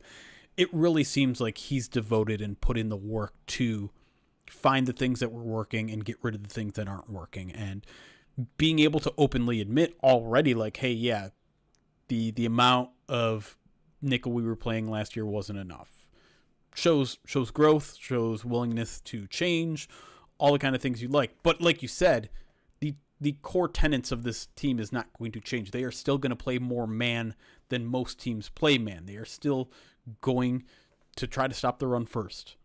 Maybe they've put a little bit more resources into their pass rush this year. And, I asked Dan Campbell, have you tilted the scales a little bit towards the pass rush? And he didn't quite give me a full on yes, but he said, like, yeah, some of the guys we've added, that's what they've done. But if they don't stop the run too, like they're not going to find their way onto the field. Right. So I think it's probably more of a shift in frequencies than it is overall philosophy, right? You're going to see a little bit more nickel this year. You're probably going to see a little bit more zone than you did last year, but you're still going to see a lot of man. You're still going to see some base defense. You're still going to see 3 linebacker sets. And so I think you're right. Like, it's going to be noticeable. It's going to be tweaks, and the Lions are putting in the work to make sure all those changes are fitting what they like, fitting their main philosophies. But I do just like the genuine willingness to change that Kelvin Shepherd has already shown, and even like you said, kind of showed toward the end of last year as well. All right, let's move to a new question. This one comes from Jason Mueller on YouTube. I'm sorry, on Twitter. Says, who is your comeback player of the year bet for the Lions? Aleem, DJ Reed, Derek Barnes, someone else? If Aleem qualifies, then I would pick Aleem, right? Yeah, I'd be tempted to say like a guy like Levi, sure, but I think Aleem is the one that's in the best spot to have the biggest impact and arguably the most talented of the players who were dealing with something last year. So yeah, I think Aleem makes the most sense, but you know, could Levi step up and give us some production that maybe we weren't expecting? Maybe. Could Malcolm? Maybe. Could sure. Terrion fall into that bucket? Right? Like Terrion, I think Yep. actually has a big opportunity to come back as well if he can get past his I'm only 80% right now. Right. And same argument for Reed, but I really think Aleem's the one that is the best in the best Yeah. situation to have the biggest impact. I do like Reed as an answer to this question too. And Mm-hmm. Mm-hmm. the only thing holding me back with Reed is just hammies can be such a nuisance. They can Mm-hmm. last year to year. We saw it with Sione Vaki last year, where it was something he was dealing with in the spring. Then it looked like he had gotten better in training camp, and then it got worse, and then it lingered halfway into the season. Those are things that just last so long, and it sounded like it was such a severe injury with DJ Reed that, like, when he, first of all, he thought he was going to get surgery on it. Turns out he didn't need it, but when he came back, he lost some of that explosiveness. He says even now it's something that he has to kind of like work on in prehab and make sure it doesn't come back. And so that could hold him back, but, in danger of falling into, best shape of his life territory stories. Like, he does say he feels like he has that explosiveness back. He does feel like he's night and day better from where he was at the end of last season.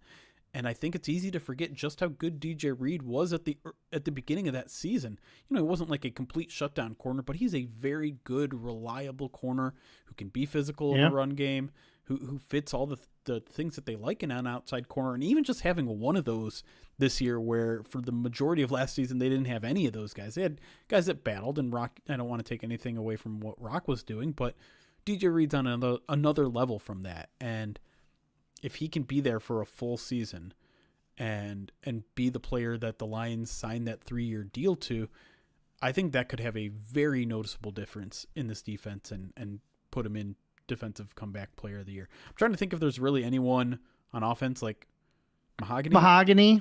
Yeah. Yeah. Maybe Vaki, you could make an argument for if he increases his role Sure. on offense. I But was going to say like maybe Laporta technically fits into that category, but I mean, he was yeah, fine. because we He's haven't always seen been him. fine. Right. Right. So Anyone else on that side of the ball? that guy that was coming off an injury, not really. Or that could fit into comeback player of the year, like that maybe slid last year and could just get better? Nah. No. All right. I will say, like, of the list that Jason provided, like, I'm probably the most skeptical of Barnes. I want to believe, I really do, because he's such a good player, or good person. But he's had all, like, there's no, if it was going to take off, I felt like last year was the year it was going to take off. Hopefully I'm wrong. Yeah. All right, James S. with the next question, whatever Pride of Detroit Direct subscribers, says, if the Lions are successful again this year, we may see our coaching staff poached. Who on the current staff do you view as the heir apparent for the coordinator positions if they leave? Ooh, man. Well, I think offense is pretty easy because I think it's Kafka. Yeah. If Petzing were to go, I think Kafka makes it. You just shift, right? Because Kafka was in the running for the offensive coordinator position. So Yes.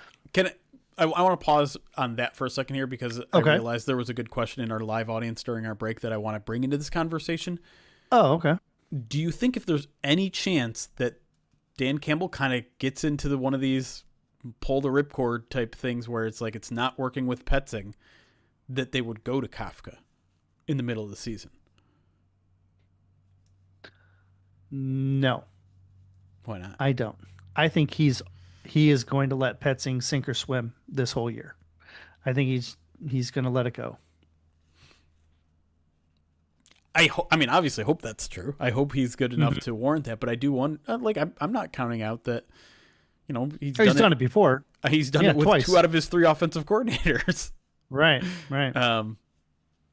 But I think it's an interesting way to look at that hire of Kafka is like, maybe there's like, if things don't work out, I don't want to have to pull myself away again. So here's Kafka. It would take firing Petzing, not a demotion, like a straight firing for Kafka to get the opportunity, in my opinion. That's probably true. I think that's fair.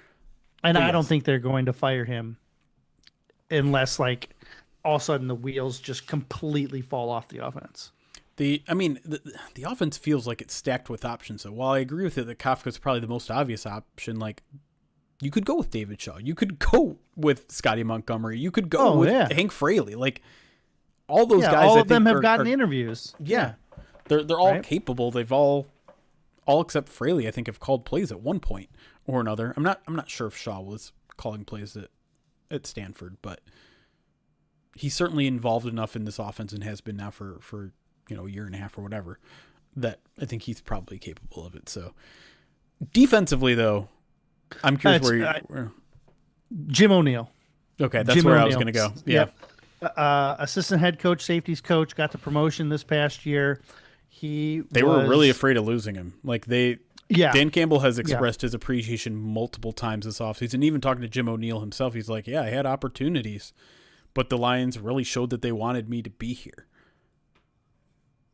DC experience. Sure. It was Northwestern's DC back in the day. I believe he was even with the Raiders. Was it the Raiders that he was the DC of as well, if I'm not mistaken? I got to go back and look it up. But he's got DC experience. He's a guy who saw his room devastated, yet he kept him afloat. Yeah. And he is the guy that I think they would turn to.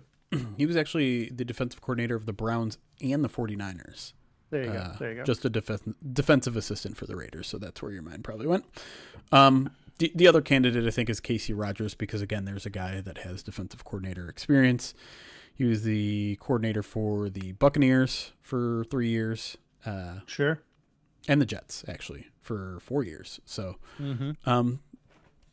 both those guys are pretty far removed from those opportunities. So even Deshae Townsend is an up and comer who's gotten DC interviews. So like that is true. They're not short on options. Yeah. I just wonder if Deshae and Hamilton, Sean Deion Hamilton, the linebackers coach, are maybe just a little young on the young side. I think Hamilton's young. Yeah. He's a little but Deshae, I actually think he's closer to being the next guy, right? Yeah. Like I almost think they would go Deshae before they went Casey Rogers, even though Casey Rogers has the experience. Maybe. I mean, Deshae has been around the organization longer. Yep. All right, Dennis R. with the next question. Another Pride Detroit Direct subscriber says, is there any urgency with the Lions to get a new contract done for Gibbs before the Falcons give Bijan Robinson, a record-setting deal? They say no. Gibbs says no. But NFL history says yes, right? I don't think it's like going to be the end of the world type of thing where, if you have to beat Bijan's number by just a little bit, like it's not going to break the back of the organization or anything like that, right? Yeah. But there's always an advantage to being first to market when you have stacked players at a position group like that are all pending free agents or pending new contracts. Yeah, I think I've expressed my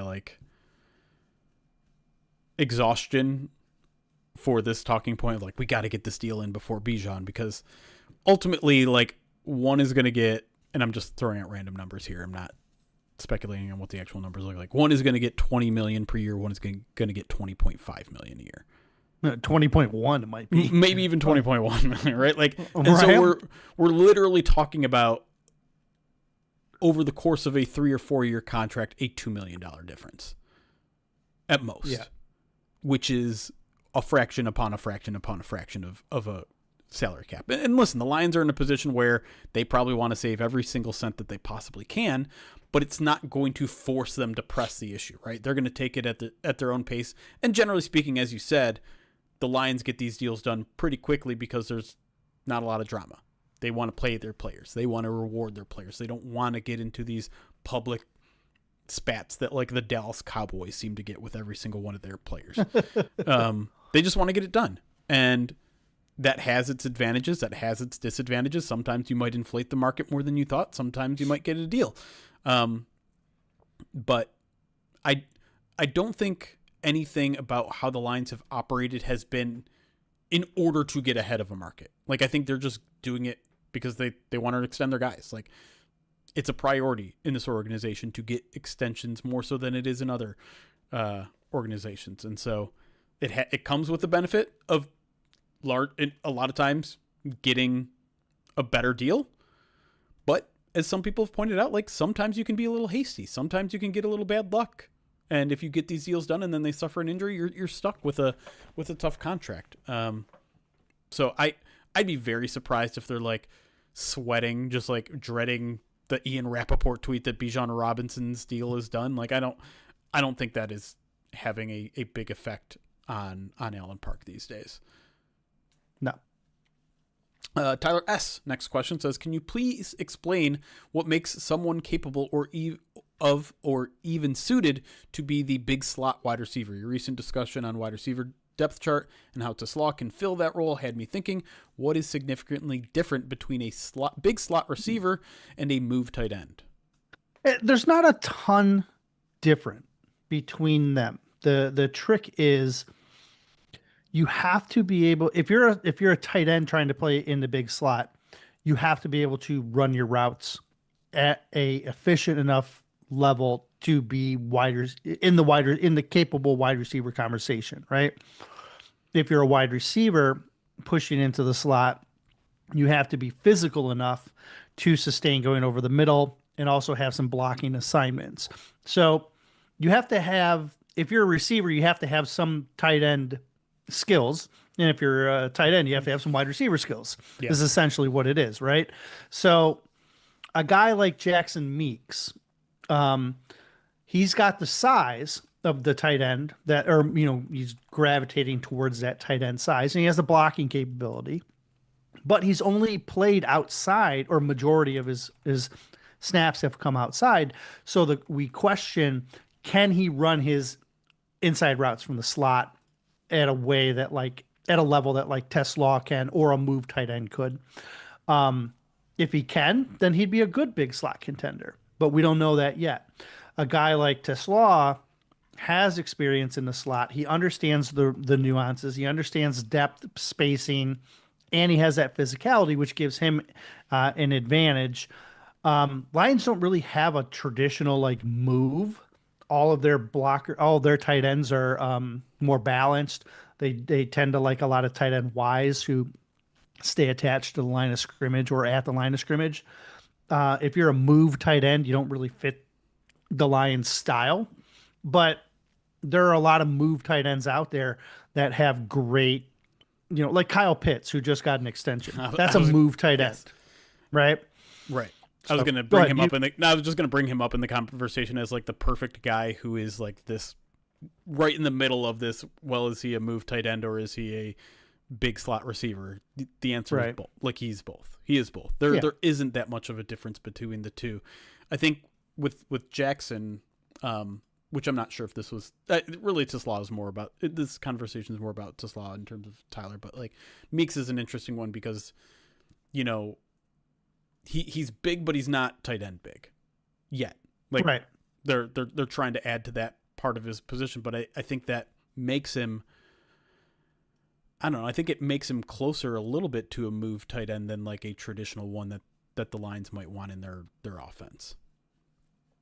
I'm going to look up Meek's weight, see if he's added some on here, see what they have him listed. I just tried to do a RAS comparison between him and Kyle Pitts, and they have him listed at 213, and I bet he weighs more than that now. Lions website lists him at 235. Okay, there you go. Yes, which is that's move tight end category. Yeah. Right. That really is.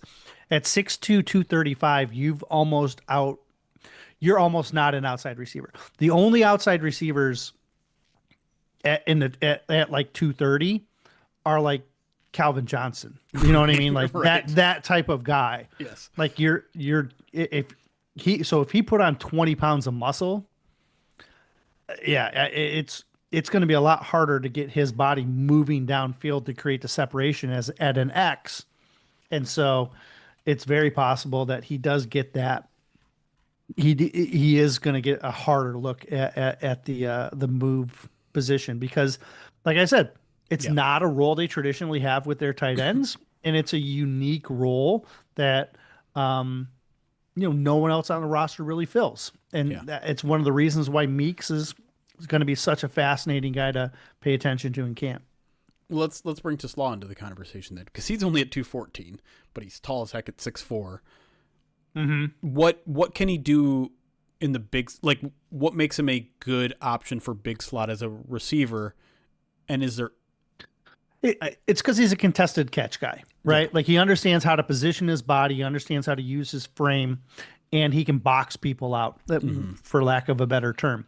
And so with that 6'4", that length, he has shown the ability to make the acrobatic catch, and he has good speed to push down the field as well. So those are the skills that make him so effective. And then you add in his physicality, his ability to crack block. Those things are what make him is so effective in that role. As opposed to like being a move tight end, he's just maybe not big enough, right? Yeah. Like so when you're talking about Tesla blocking, you're talking about him like cracking down, right? Yeah, so not like engage and holding, more like hitting. Correct. So like the defensive end is looking at the offensive tackle, and then the ball snaps, and they go to his side. He then goes against the grain of the motion and smashes down on that tight end to seal that edge, allows the offensive lineman to get under and loose. You're going to see this with Panay a lot. Like you're going to see a guy lined up thinking, I have to beat Panay Sewell. Oh, look, Tesla just hit me in my ear hole, and now Panay's running out in front of Jahmyr Gibbs. Right. That I'm doing that as much as I possibly can if I'm Drew Petzing. And Tesla can do that. Yeah, you're not going to ask Tesla to go 5 yards in space and try and like square up on a screen. He's not as effective as that. Meeks can do that. Tight ends can do, like Brock Wright can do that, but like that's not necessarily something that Tesla has developed yet, or at least didn't last year. Right. All right. Let's close out on this question, which I think I almost feel like I wanted to save this for the last midweek mailbag before training camp, because it's a really good question from Jason Wang. Asked, what exactly do reporters look for during training camp to see if the team as a whole is executing well? Without joint practices, any takeaway on one side of the ball is zero sum, since it's a player on the other side of the ball they're going against. Young players doing well versus proven vets would be ideal.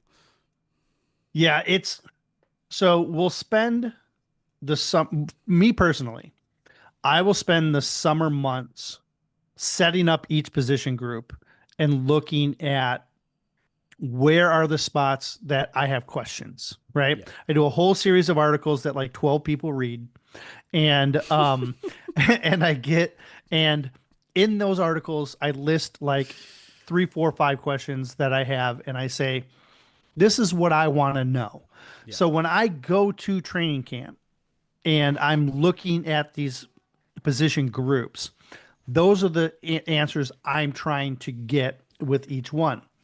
Now, as far as efficiency, it is a kind of a push-pull, because when one side is doing good, it also means the other side is not doing so good.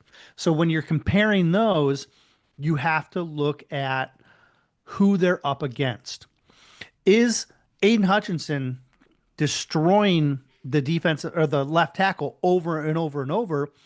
Well, that's great for it looks great for Aiden Hutchinson. But then when you're like, oh wait, that was Dan Skipper and Giovanni Manu, not Taylor Decker, you're going to take that down a notch and you're going to be like, yeah, he should. He absolutely should destroy those guys. So I'm not going to be like praising Hutchinson, too much. I'm just going to say, hey, he's doing what we expect, right? So if Amon-Ra gets matched up against Abney, I'm not going to discount Abney too much if he can't hang with Amon-Ra because you're talking about an all-pro and a rookie. But on the other end, like if he can, then you're like, oh, yes. The assumption isn't that, oh my God, Amon-Ra has lost it. It's, oh wow, Keith Abney might be ready sooner rather than later. Right. And so it's weird to say it's an individual thing, but it almost is. It's almost a play-by-play individual thing. It's one of the reasons why when we are watching as a collective media that we're not only looking and cross-checking who made the play, but who did he make the play against? Yep. Right? Because making the play against an all-pro is completely different than making the play against a UDFA. Right. And so there's a push and pull, there's judgment that goes into it. And so you have to go back to your experience. There's so many times that we're on the sidelines in these training camp practices when I'll be standing next to a reporter that isn't a beat writer. It's just more of a TV personality, radio personality, whoever it is. And they say, I'm basically just going to read what you guys wrote to really get a full concept. Because as beat writers, we've been doing this, like we've been looking for these specific traits. We've been honing in on what we determine is like important for years now. Like this is going to be year 8 for us or something like that. Like 18? Might be 9. 2018 was the first, so do the math. So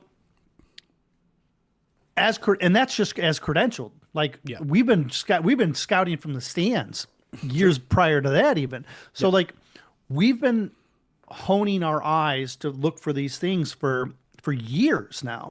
And we each develop our own trait. We each develop our own style. And that's why it's neat to have the collection of beat writers that we have, because everyone has a little bit different style.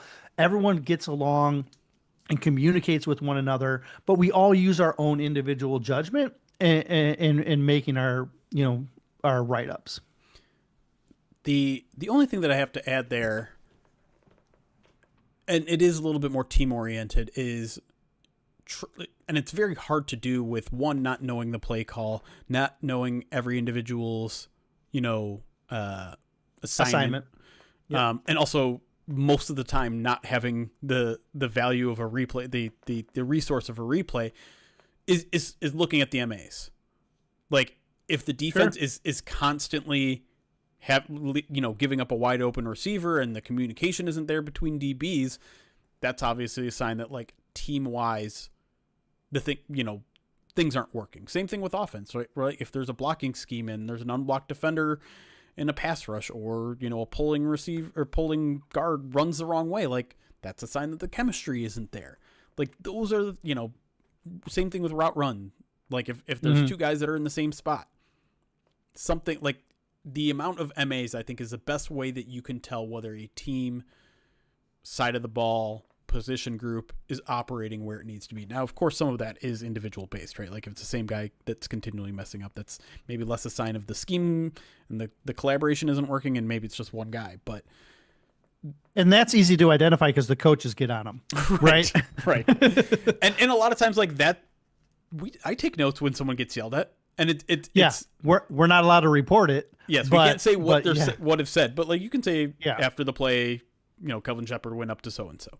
But like you take notes for that sort of thing, because if it's the same guy over and over again, well then that tells you something. But it also tells you like there was a mental mistake. Maybe you didn't pick up on it. Maybe it was like you thought that was a good play on the defense, but you hear Kelvin Shepherd screaming at the corner because he made a mistake. Well, then you take note of that, because again, it's very hard to pick up everything with the naked eye. Great example that you shared earlier was Aiden beating one of the younger tackles and then stopping after he beat him and turn around and having that conversation with him to talk to him about what he did. Yep.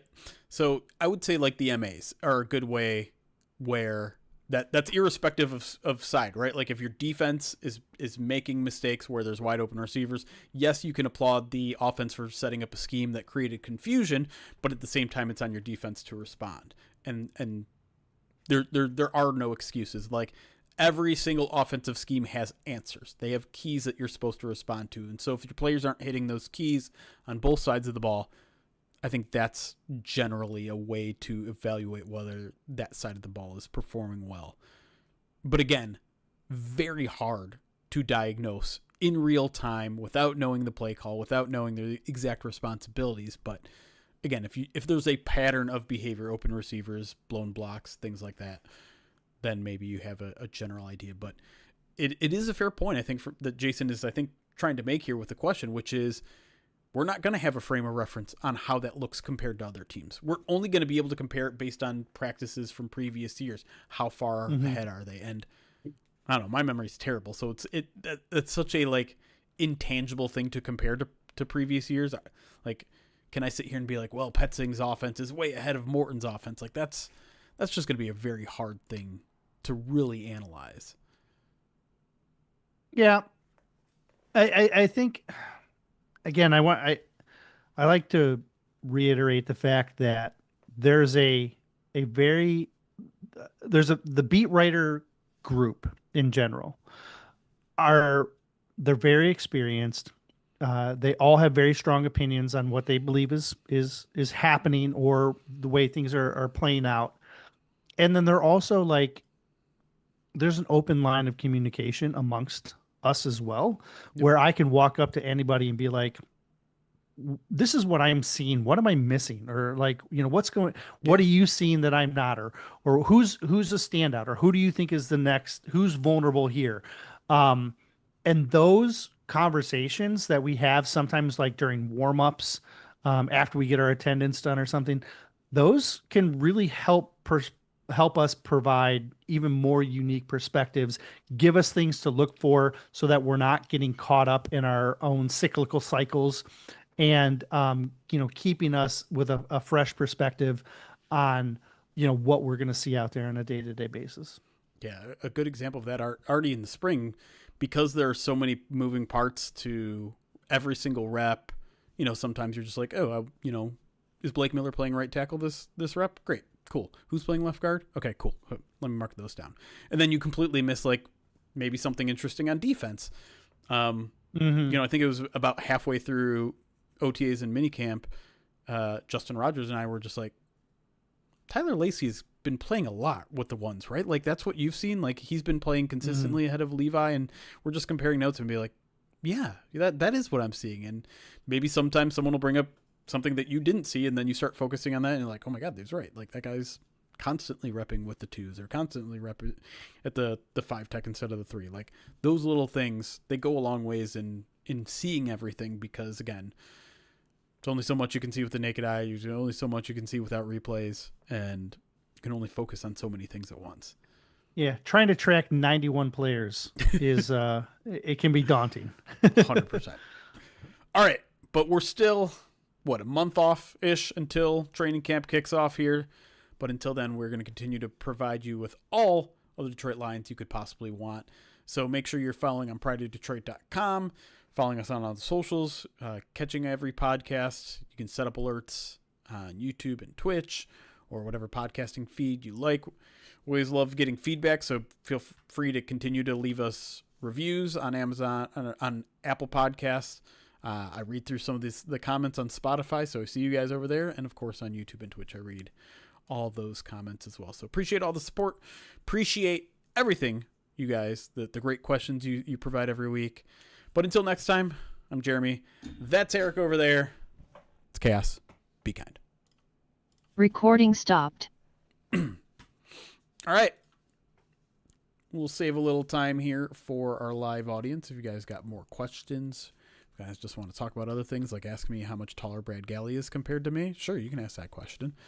The only get out of jail free card you're getting with this is that as he's doing more interviews with other people, I think people are starting to recognize that Brad Galley's just really tall. You know what I mean? He was really funny about our interview because he like insisted that we sit down because of the comments on height last time.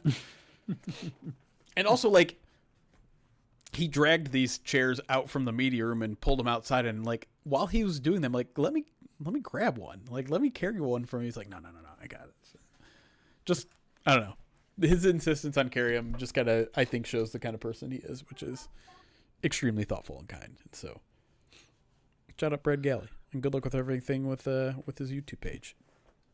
Go follow him. He is such a good natural interviewer. I was saying this on was it on the PODcast on Monday? I don't know. Maybe probably. But one, he has the ins with everybody, like getting all the interviews with all the biggest coaches around the league, and had a really good interview with Jeff Daniels the other day. Oh yeah, because you couldn't remember Jeff Daniels' name. That's I remember. Right. Yeah. You said the dumb guy from Michigan. I didn't say the dumb guy. I said the Dumb and Dumber guy. So anyways, and as I've mentioned in the past, I got a ton of respect for people who try to go out there and do it independently, and so go there and give them support. Brad Galley, 2 L's, Glli. Did I ever tell you this story? So back when I taught, like 20 years ago, right? Mm-hmm. His aunt was taught at the same school that Brad's? I taught at. Yeah. And I remember her like talking about him like 20 years ago. Like back when he was first starting to get in, and he was he was first kind of breaking in to the media and stuff like that back then. So, yeah. He's been doing a while. I've heard Brad's name for going on a couple decades. I imagine he knows that now, does it? Have you told him? You know what? I think I mentioned it to him like 6 or 7 years ago. Like, but I doubt he remembers. I think it was just like a casual kind of like, oh. Yeah. No, that's interesting. But, yeah. Ross says, trying to get training camp tickets, where's the best place to sit? Shade? Up. Yeah. I will say, like, so they're general admission tickets. So when you get tickets, you're not like, I want in this section, I want in this section. Yeah. Get there early. There's usually lines when the doors open, so you have to get there before doors open, which is, I believe, an hour before practice every time. And they have it listed. Didn't they list like half hour this time? It was like interesting because like our pressers start at 8. Yeah. And they don't open the gates till like 8:30. And I would say people start lining up around like 7:30. I thought like on those. No, the practice then kicks off at 9, I think, or something like that. Or maybe practice kicks off at 8:30. I'm not sure. That's what I thought it was, but or maybe I got it wrong. But yeah, typically an hour before the gates open, you're going to see people lining up. You'll probably have like 100 people at least, right? Yeah. But where you want to go is you want to, the first thing you want to do is when you get into Ford Field, you want to look at the 2 different practice fields, and you want to look at the end, they have poles that are like, I don't know, what are they, like 60 feet high? And you want to look at the top of the pole, and those, they have these UFO looking cameras. Yeah. And they almost switch like the top them. of a lamppost. Right. And one field will just have the posts, and the other field will have the posts with the cameras on top. If you want to sit by the field with the cameras on top, because that's where the majority of the action. Whenever they do scrimmages, it's going to be on that field. So that's the first thing. Find out what field the majority of the action is going to be on. Then the second thing is get as high as you can and as in the shade as you can. Yeah. Because the higher you are, the more you can see, and the heat will be Now, it will catch you off guard. I will say the one thing that it obviously depends on what your goals are at these practices, because if your goal is to get an autograph or a picture or anything like that, then you want to be in like the first few rows, right? Yeah, what I've seen is I've seen people go up and then try and make their way down Yeah. as practice starts closing. The only thing I would say there is just let the kids get close, right? Right. Like, Sure. if you can, you can stand over some of the kids. Let Yeah. the kids get. I don't have any tips on getting the tickets themselves. I think it's just a matter of like you gotta click fast. Refresh. Make sure you have a solid Wi-Fi and stay in line, because like you're going to encounter a line. A virtual My line, of wife course. my wife got tickets last year, and even though she got in and she was like way far down the queue, she eventually still got Yeah. the tickets. So Brendan has kind of a media question here. Says, I've always wondered about it. Media questions of other players. We often hear two or more reporters start to ask a question and then others drop out and only one continues with their questions. How does that work? Is someone telling others to be quiet, or does it go by seniority? It pretty much just goes by who's the most insistent at that point, right? Like it's who continues to talk like no one else is trying to also talk at the same time. it depends the environment, right? Yeah. Like if your environment is with the players out at like when they're coming off the field. Okay, so first rule number one is if someone is with that player by themselves, you leave them alone. Yes. Right? That's a standard rule. They're having a one-on-one conversation, you let them be. But if there's two reporters with that media, then it's free game. Anybody can walk up if they want. But yeah, I tend to default to seniority. Sure. If Justin's trying to ask a question, if Tim's trying to ask a question, Dave's trying to ask a question, I'm not going to step on their toes. I'm going to let them ask a question or two or three.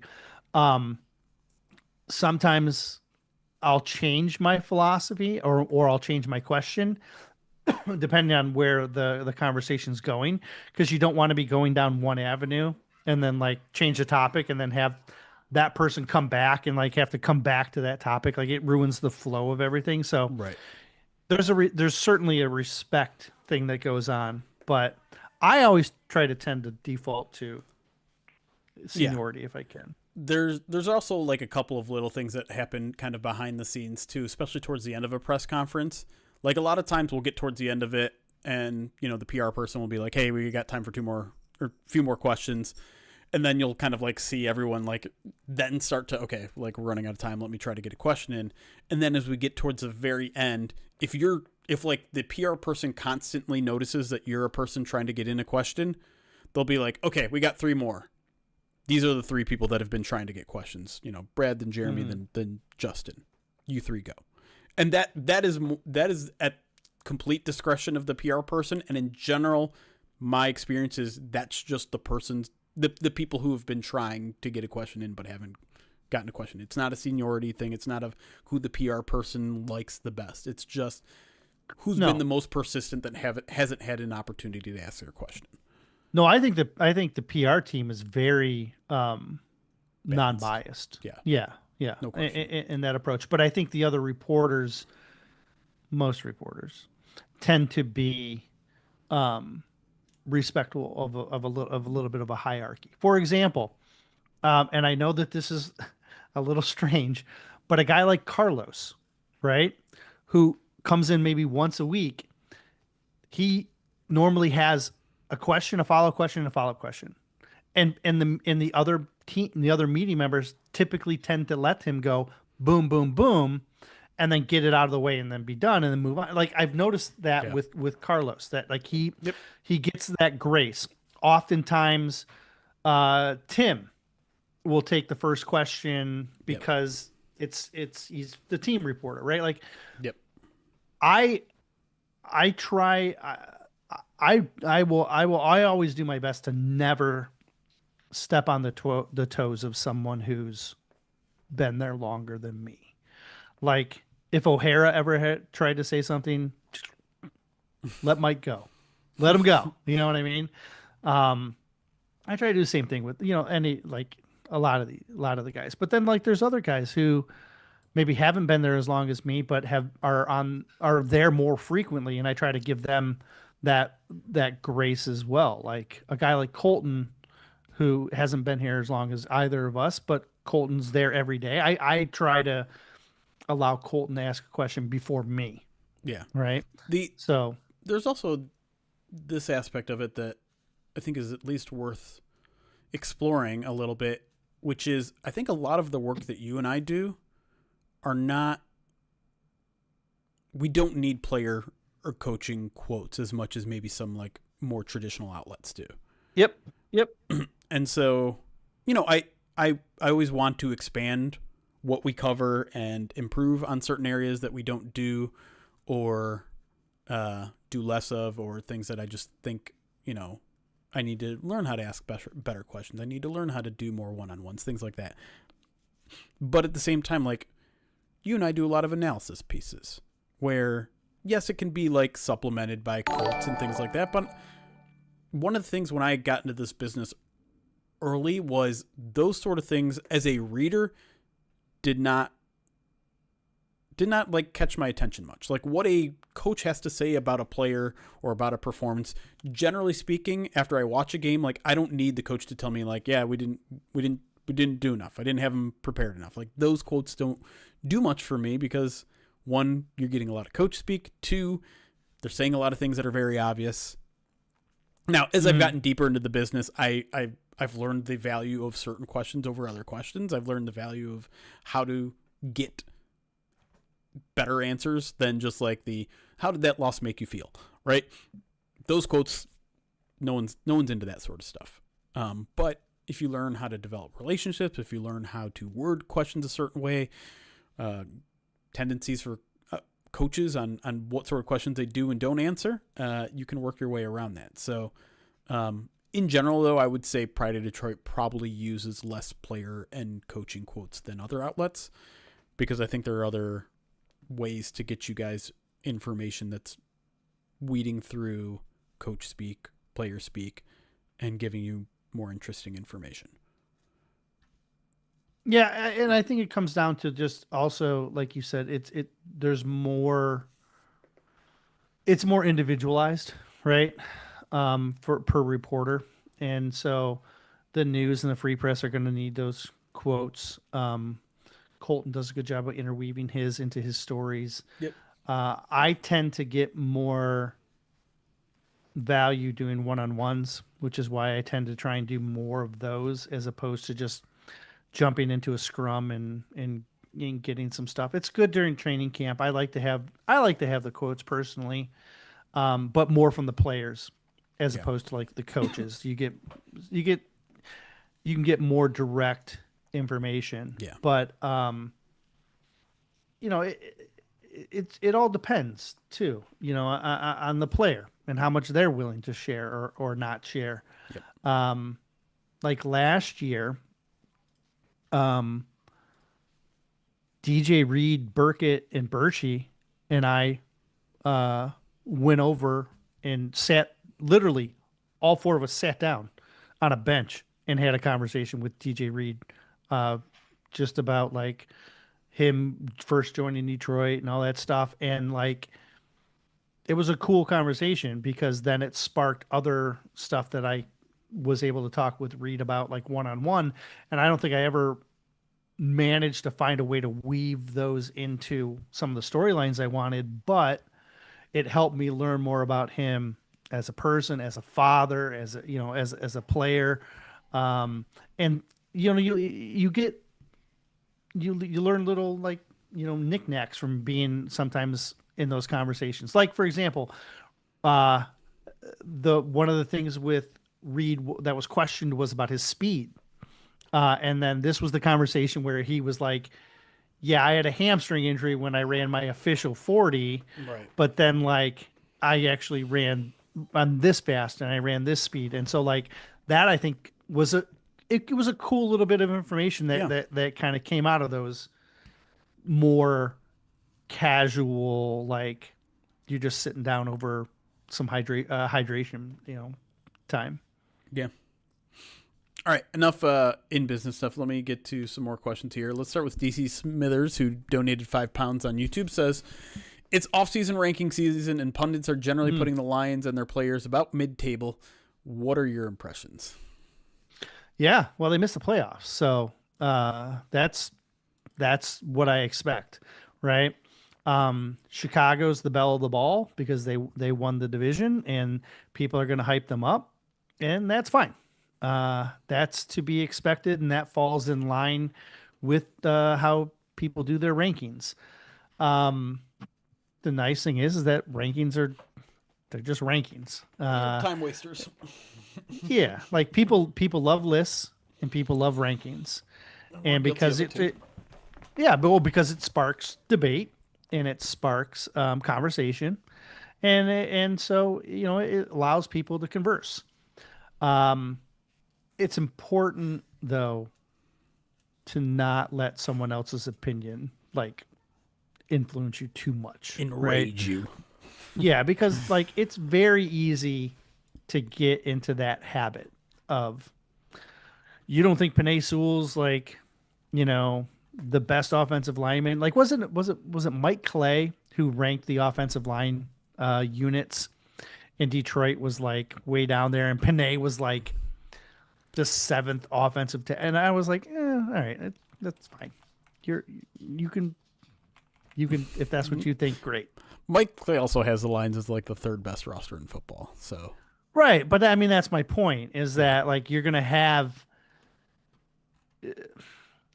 these lists are constantly like changing. Look at the stuff we were talking about. Was it last week or the week before with like Robert Mays? Yeah, where he was like, oh, the Lions are in this tier. And then he was like, oh, wait, hold on. Maybe I need to rethink this. Right.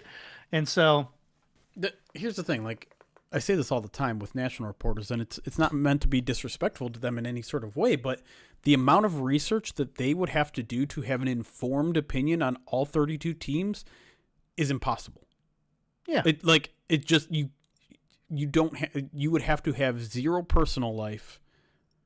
Like you'd have to read, I think, local reporting from everybody. You'd have to like watch press conferences from a whole lot, but like, and so you have to. It's impossible to cover 32 teams. Yes, at the level that you need to have that informed of opinion. It's impossible. It really is. There's a reason why football coverage has become compartmentalized with local beat writers, with national writers, is because there's so much information being disseminated across everywhere that you like. There are national outlets that I do respect, that I think do as good of job as physically possible, but there's no one I trust more about the actual like temperature of the team than the beat writers. Look at the draft. All the national people said this. All the local guys, almost all the local guys were like, it's going to be Blake Miller. And then look what happened. The local team was all over Blake Miller, and everyone else nationally Proctor. He was like way down. Yeah. Like it was Blake Miller and then Freeling and then Miller was maybe Lomu was sometimes ahead of like. Sure. That's the best argument is just look at this past draft and the Lions media was. And so even when we're creating lists, when we're doing our like NFC North rankings, like I'll fully admit, like I try to do as much research on the other three teams, but I don't know those teams like the beat writers of those teams know. Right. Some of those beat writers don't even know their teams as well as they should either. But whatever. You're just going to bring this back to a certain quarterback conversation, aren't you? What? This was not a Tim Boyle conversation. Let me go back here. Thomas J. Hutchins says, I have a question that might seem a little negative, but I feel it's warranted based on the amount of optimism other fans have been showing. Conversely to our question of our of our coordinators getting poached or promoted? Is there a coach that might be holding their unit back at all? Brunel never seemed to connect to Hendon, for example. Oof. Those are tough. I think I feel like I say this a lot, that it's really hard to dissect how much influence and how much credit and how much blame to give positional coaches. The best way you can do that is probably development of your young players in your room. And do you look at Hendon and say that was a failure of coaching, or do you look at Hendon and say that's a failure of Hendon? Or failure of Brad Holmes, right? The answer is probably a little bit of everything, but it's so hard to point fingers and say, hey, this guy isn't cutting it. So I don't know. Here's the deal. If they weren't cutting it, they wouldn't be here. Sure. Right? Like if they were obviously holding their team back, Dan Campbell isn't going to keep them on staff. Yeah. If they're not doing what they're supposed to be doing. Like there's history of him just being like, yep, nope, gone. Oh, Anthony Johnson, sorry. Anthony Pleasant, sorry. You know? I think what's like, if you were to judge positional coaches strictly based on how the young players inside the Lions organization have progressed, you could look at a guy like Hank Fraley and be like, he's not good enough. Look what he did with Gio. Look what Christian O'Haganey didn't make it. Colby Sorsel didn't make it. Like, whoa. So far. But you know what I'm saying? Like, like there's like a big project like Giovanni Manu hasn't worked out. Wow. Hank Fraley must stink at his job, right? Like, no, that's a ridiculous thing to say. Like, the guy has a ton of credibility, years of success. The Lions' offensive line as a whole was great for 2 or 3 years. But in this one case, it didn't work out. Colby Sorsel hasn't worked out. But those were also like big projects that could have gone in any direction. So I don't know. I mean, there are unproven guys on this coaching staff, right? That, Sean Deanna Hamilton is so young that we'll see. I think this, it's a big year for his unit.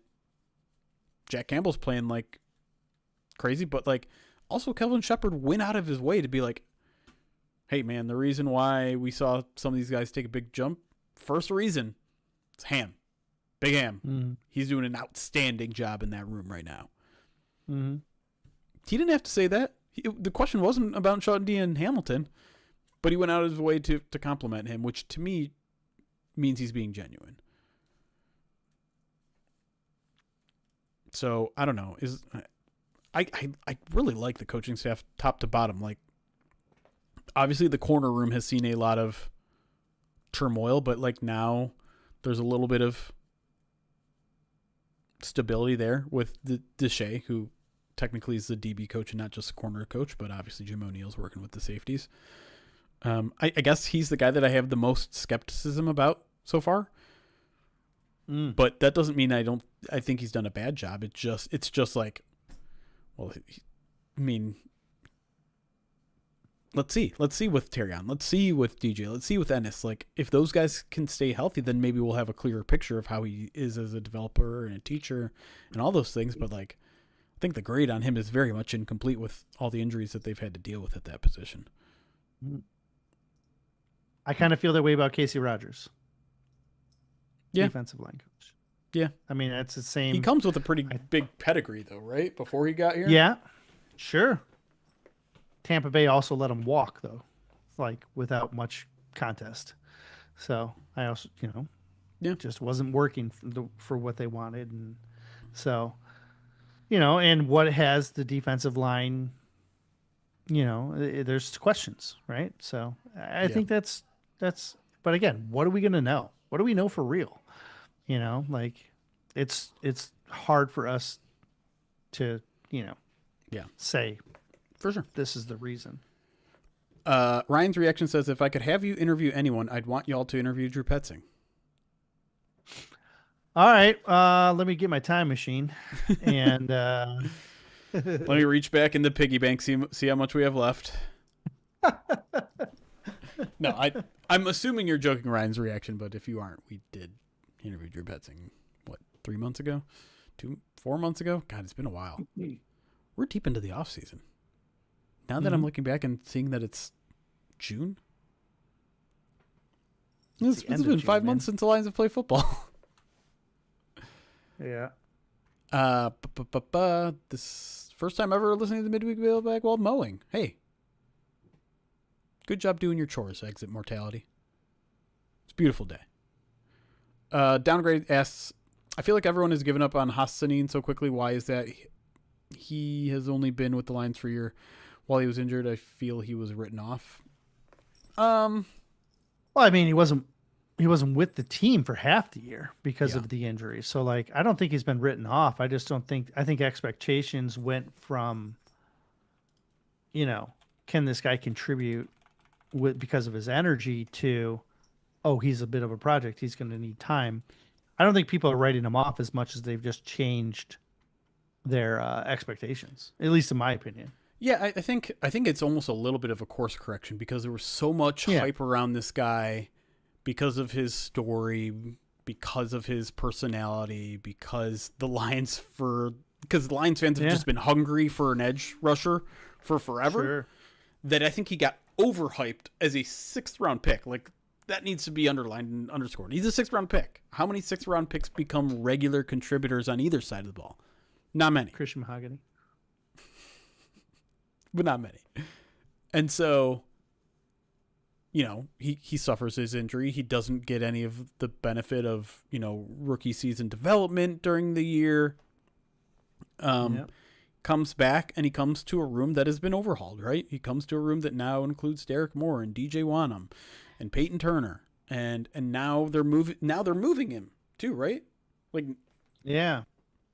That surprises me still. But when I went back and read the Casey Rogers quote, like, they legit said they're moving him, right? Yeah, like, it wasn't like, oh, we're going to cross train him. It's, we're moving him. He was a rush end. We're making him a big end, which is another, like, it's just a complication on top of things. Like, even if you think he's a bad fit, or even if you don't think he's a bad fit, even if you think he can do it, it's another thing he has to learn. It's another thing that there's now a new adjustment period to learning a new position. And granted, I'm sure this is something they told him months ago, right? Probably in the exit interview, or maybe when he came back. Yeah. Maybe when he came back in the spring, right? Like, after you fill out your roster and you say, well, now we have all these rush ends. We need you to play that. And listen, we've said it a million times. I'll continue to say it. Like, he's a hard guy to bet against because of his attitude, because of his work ethic. He's gone out there. He's put on the extra weight. He's done the extra work. He's worked with Aiden Hutchinson's trainer to do everything he can to put him in the best position. But just in terms of, like, mentally, that's so much to put on a young player who basically missed his rookie season, to say, okay, you're back. Now we need to catch you up to where you should have been at the rookie season. Plus, we're going to add this new thing on your plate. And so I think it's just a very tall mountain for him to climb, to a point where I would not be surprised if it's another year on the practice squad. Or I guess his first year on the practice squad. First full year on the practice squad. Unless the path for him, in my opinion, is if Levi sticks inside. Mm-hmm. If Levi sticks inside and Lacey's your 4-eye, there's a spot that he can get. But he's going to have to beat West, another rookie, or, well, a 7th round rookie, right? And, like, it's still not clean. It's still a difficult path for him. But I'm interested to see how it works, because I'm on record saying I think it's a harder move going this route. Boulder Detroit line, it says, doing a bit of projection, when do you think the Lions window will quote unquote close? I'm getting a bit spoiled having a perennial playoff contender. When Jared Goff is no longer the Lions quarterback. Yeah. That is kind of the natural. Right? Because you're building the team to be competitive while he's still here. And when you decide to make a change at quarterback, that's when that window kind of closes and you're waiting for it to open back up again. That's the way I see it. What I think, like, an interesting, like, crossroads is going to be when that first generation of Brad Holmes picks now gets on a third contract. Like when you're Aiden Hutchinson's, Penei Sewell's, Amon St. Brown's get a third contract, then there's a second generation that's getting on their second contract. Like, how do you balance the spreadsheets when you get there? That may all line up with golf too. Right. Which is about what, like 4 years? 5 years, yeah. 4 or 5 years. Yep. Yeah. Because like at some point, like maybe some of those second contract staples of this team, like you can't afford a third contract. And then what does that mean? Do you move on from someone like Amon-Ra St. Brown in 2029, 2030? Not a pillar. You're not going to move on from a pillar. You have 3 pillars, 4 arguably now. You can't move on from Aiden, Penei, or St. Brown. Your whole team is built on those 3 guys. I was going to say Jack, I think, is moving into 4th. Yeah, that's fair. But yeah, that you built your whole organization on these 3. I don't see how you ever make that shift. Maybe my opinion changes in the next 5 seasons, but I'm sure it could. Well, yeah, I mean, but that's the whole point, is like you'd have to be moving on from these players either due to a sign of decline or an expectation of decline. You wouldn't move on from Aiden just because you can't afford it. It'd have to be like, well, he's 31 now, and I'm not sure he's going to continue to perform at this level. We're thinking way down the line now. There's problems that we don't have to think about necessarily. But Boulder, thank you. I didn't even mention thank you for the 6 months. I know that was kind of the same questions you had 41 minutes ago that I missed, but thank you for the 6 months subscribed on Twitch. And I think we're maybe running out of questions here. Maybe it's time to get out of here. Have some lunch. I feel like right after that question, there was like a whole bunch. After which one? After Boulder's the alert for him subscribing. Oh yeah, but he also just put it in the chat a couple minutes ago. Where can I find Erik's rant about Rod Wood? Just the rant? Wasn't that I believe that was a PODD. That was a PODD, yeah. And it was right at the beginning. I don't remember which one. It must have been March. It probably was labeled the Rod Wood episode or something. Like it was. I don't think so. I think it was just midweek. Wait, no, it couldn't have been. It would have been a PODD. April. Yeah. April. I'm gonna look it up. I bet I still have the email. Because it was right after the owners' meetings, right? Mm-hmm. That was a Shut Up Rod Wood episode. I don't think I'm gonna release it. I don't know. What's that? He said, "Just please release it. I want to hear it so bad." I want to try and see if I can find out exactly where.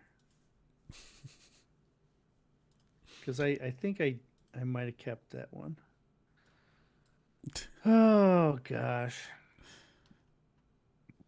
Can we get live commentary from Erik on Erik's Rod Wood rant? No. No. I don't think we need to replay it. Let's be clear. As much as I agree with most of, if not all of what Erik said, I think that had its time and its place, and that time and place has passed. We don't need to harp on it.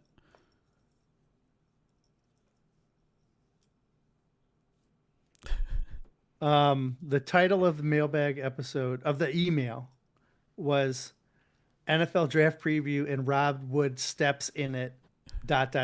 again. April 5th. So it was April's episode. Yeah, that makes sense. So God, there you go. I kept all the I've been keeping all the first bite ones because I want to go back and watch the ones that I haven't been able to see on all the draft picks and stuff like that. Nice. But because I've just been so busy with end of school, but now that the summer's here, I want to go back and hit those. So I've been saving them in my POD folder. Yeah, and we got through them all this year. I think last year we didn't forget, but we had so much trouble for whatever reason getting. Who was it? I think maybe we not do Ratledge? I think maybe we didn't do Ratledge. I don't You know. had 3 Georgia players, right? So I thought you had all Maybe of them yeah, maybe. Was it Ty League? because I you don't know. had. Maybe we just did them Yeah, I all don't. last year. I don't know. I thought you had Ty Lee because you had his position coach, didn't you? Or it was his DL coach from OU, or was it the? No, so he met with all of the media. Ty League's position Oh, that's coach. right. That's right. He That's right. did a That's right. That's right. teleconference with everybody. I don't remember. You'd have to go back and look. But either way, can we get a recording of you two in the press box during a game? We'd have to get permission. No, I think we could do that. Couldn't we? Not live streaming, but just recording it. People, listen. Yeah, I'll tell you what it's going to be. This is what it would be. It would be me just talking nonstop, and Jeremy, like going through his like the all the replays and typing stuff up, because Jeremy types the whole time. Like I don't know, I don't understand how you are able to. I couldn't do any one of the like 3 things that you do, and absorb the game the way that I want. And you not only absorb the game, but you have 3 other things that you're managing, and I'm like, I couldn't do any because you're managing social media. Yep. You're also updating the live thread blog, Live story. live story as it's going, and you're managing the replays and watching the game. And I basically just sit there and talk in your ear and try and distract you. As long as you're aware that that's what you're doing. Wait, that makes it worse. Hold on. I'm not purposely doing it, but I'm just like, I'm constantly looking and trying to diagnose. And so I'm constantly just talking. And the whole time you're like juggling, you keep the dishes going. You keep the dishes spinning on the sticks. Plate spinning. Yep. And I'm just sitting there. I just sit there the whole time getting like, wow, that dish look like it's slowing down there. I will say, like, there's certainly some nuance that I'm missing in doing all that sort of stuff. But I do kind of like the idea of like it's a 4th down in the 4th quarter play. Like the game is being decided on this play. I just set up the phone and record us. The tricky part would be getting an angle that catches both of us and no one else. Because we're packed pretty in there, and there's not a lot of desk space in front of us either to like get a good angle of us. Yeah, it's not, and we're typically both like at the desk, which means there's 2.5 feet of camera space. Probably not even. Right? I'd have to selfie stick it, and that would be distracting and weird and probably unprofessional. We could have Paula. We could have Paula do it. Paula, can you just film us for a second and then ignore everyone to our right? I'll say this, downgrade, and I think it remains true. If there was a way to run the site, to run everything we do, while you and I just did a second screen experience during the entire game, I would love that. That is almost a dream job for me, to just sit and talk and not have to tweet, not have to write, not have to do anything. Just sit and talk about the game. This is a dream. Like that is why I was so excited when Amazon and Twitch were doing Thursday Night Football, and occasionally they had streamers basically just be a face in the bottom right corner of the screen and be able to live stream their games. Like, oh man, that'd be so much fun. It's why I have so much fun with the Man Sim, is because that's the closest thing that I get to that. But yeah, I would love to do that with you. Like that would be so much fun.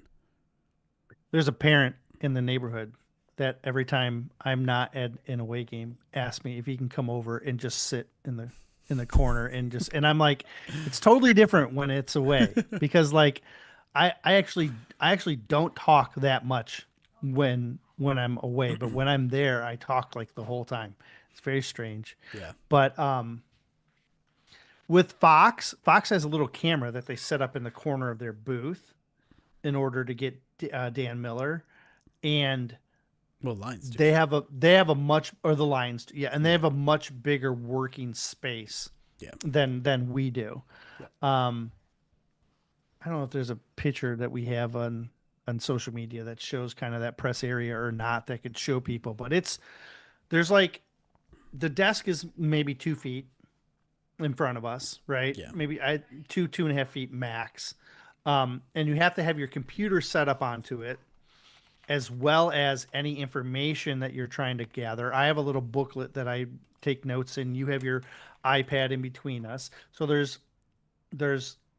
we're kind of crammed in what's in front of us. And then past that 2 feet, there's a lip, and past that, it's like a 40-foot drop to the stands. So like if anything falls over the edge, it's falling like 40 feet and hitting someone because there's fans directly underneath us.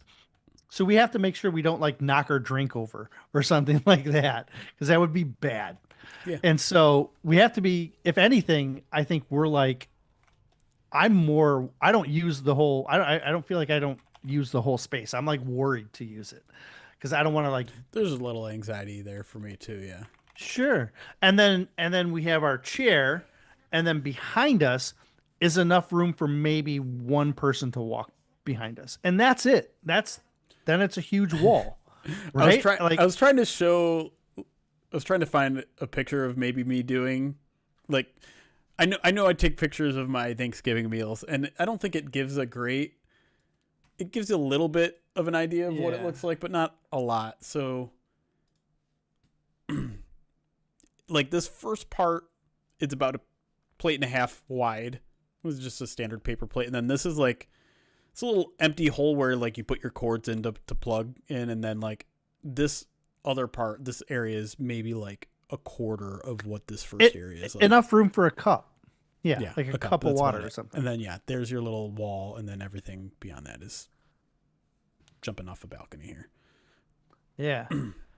I mean, it's enough we maximize as much as we can. Yeah. But at the same time, yeah, I'm always worried about knocking water over the edge or something like that. Yeah. But like, this is my tablet to watch replay, this recorder. This is the little playbook they give us. Anyways. If I resubscribe to POD on Twitch, can I get Erik to send me the part? That's up to Erik. I will give him permission to do that if he wants to. Yeah, I don't care. Just DM me.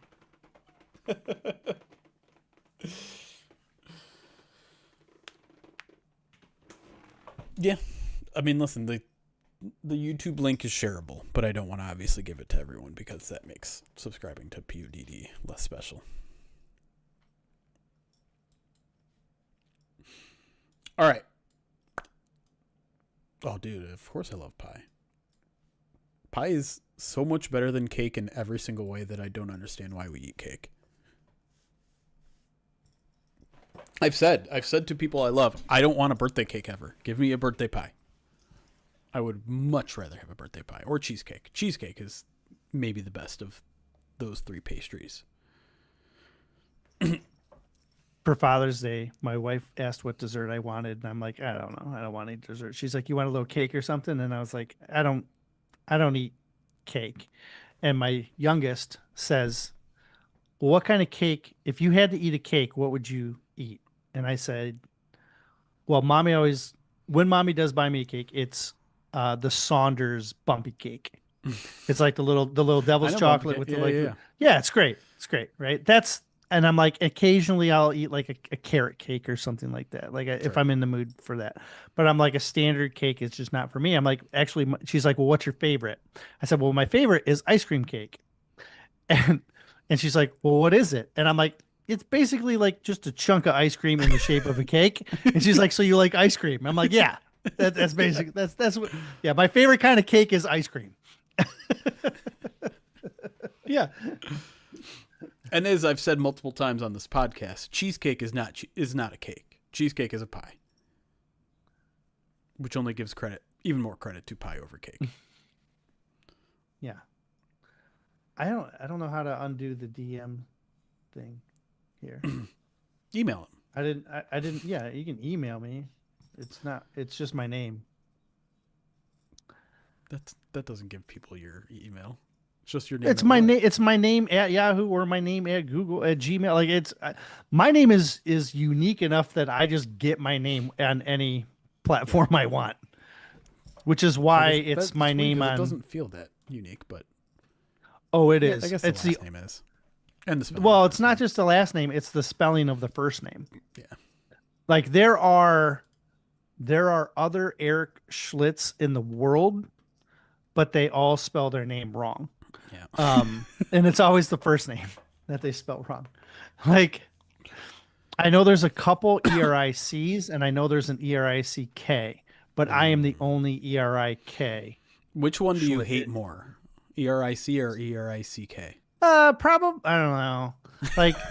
Like with C, probably C more because that's what I'm most mistakenly called. But like a CK, yeah, it just doesn't seem like a real person.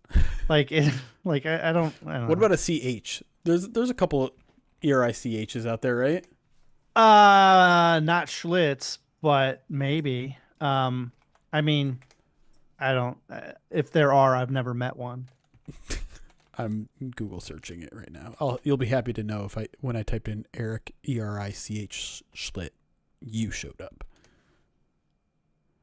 Oh, there's someone on LinkedIn, ERICH.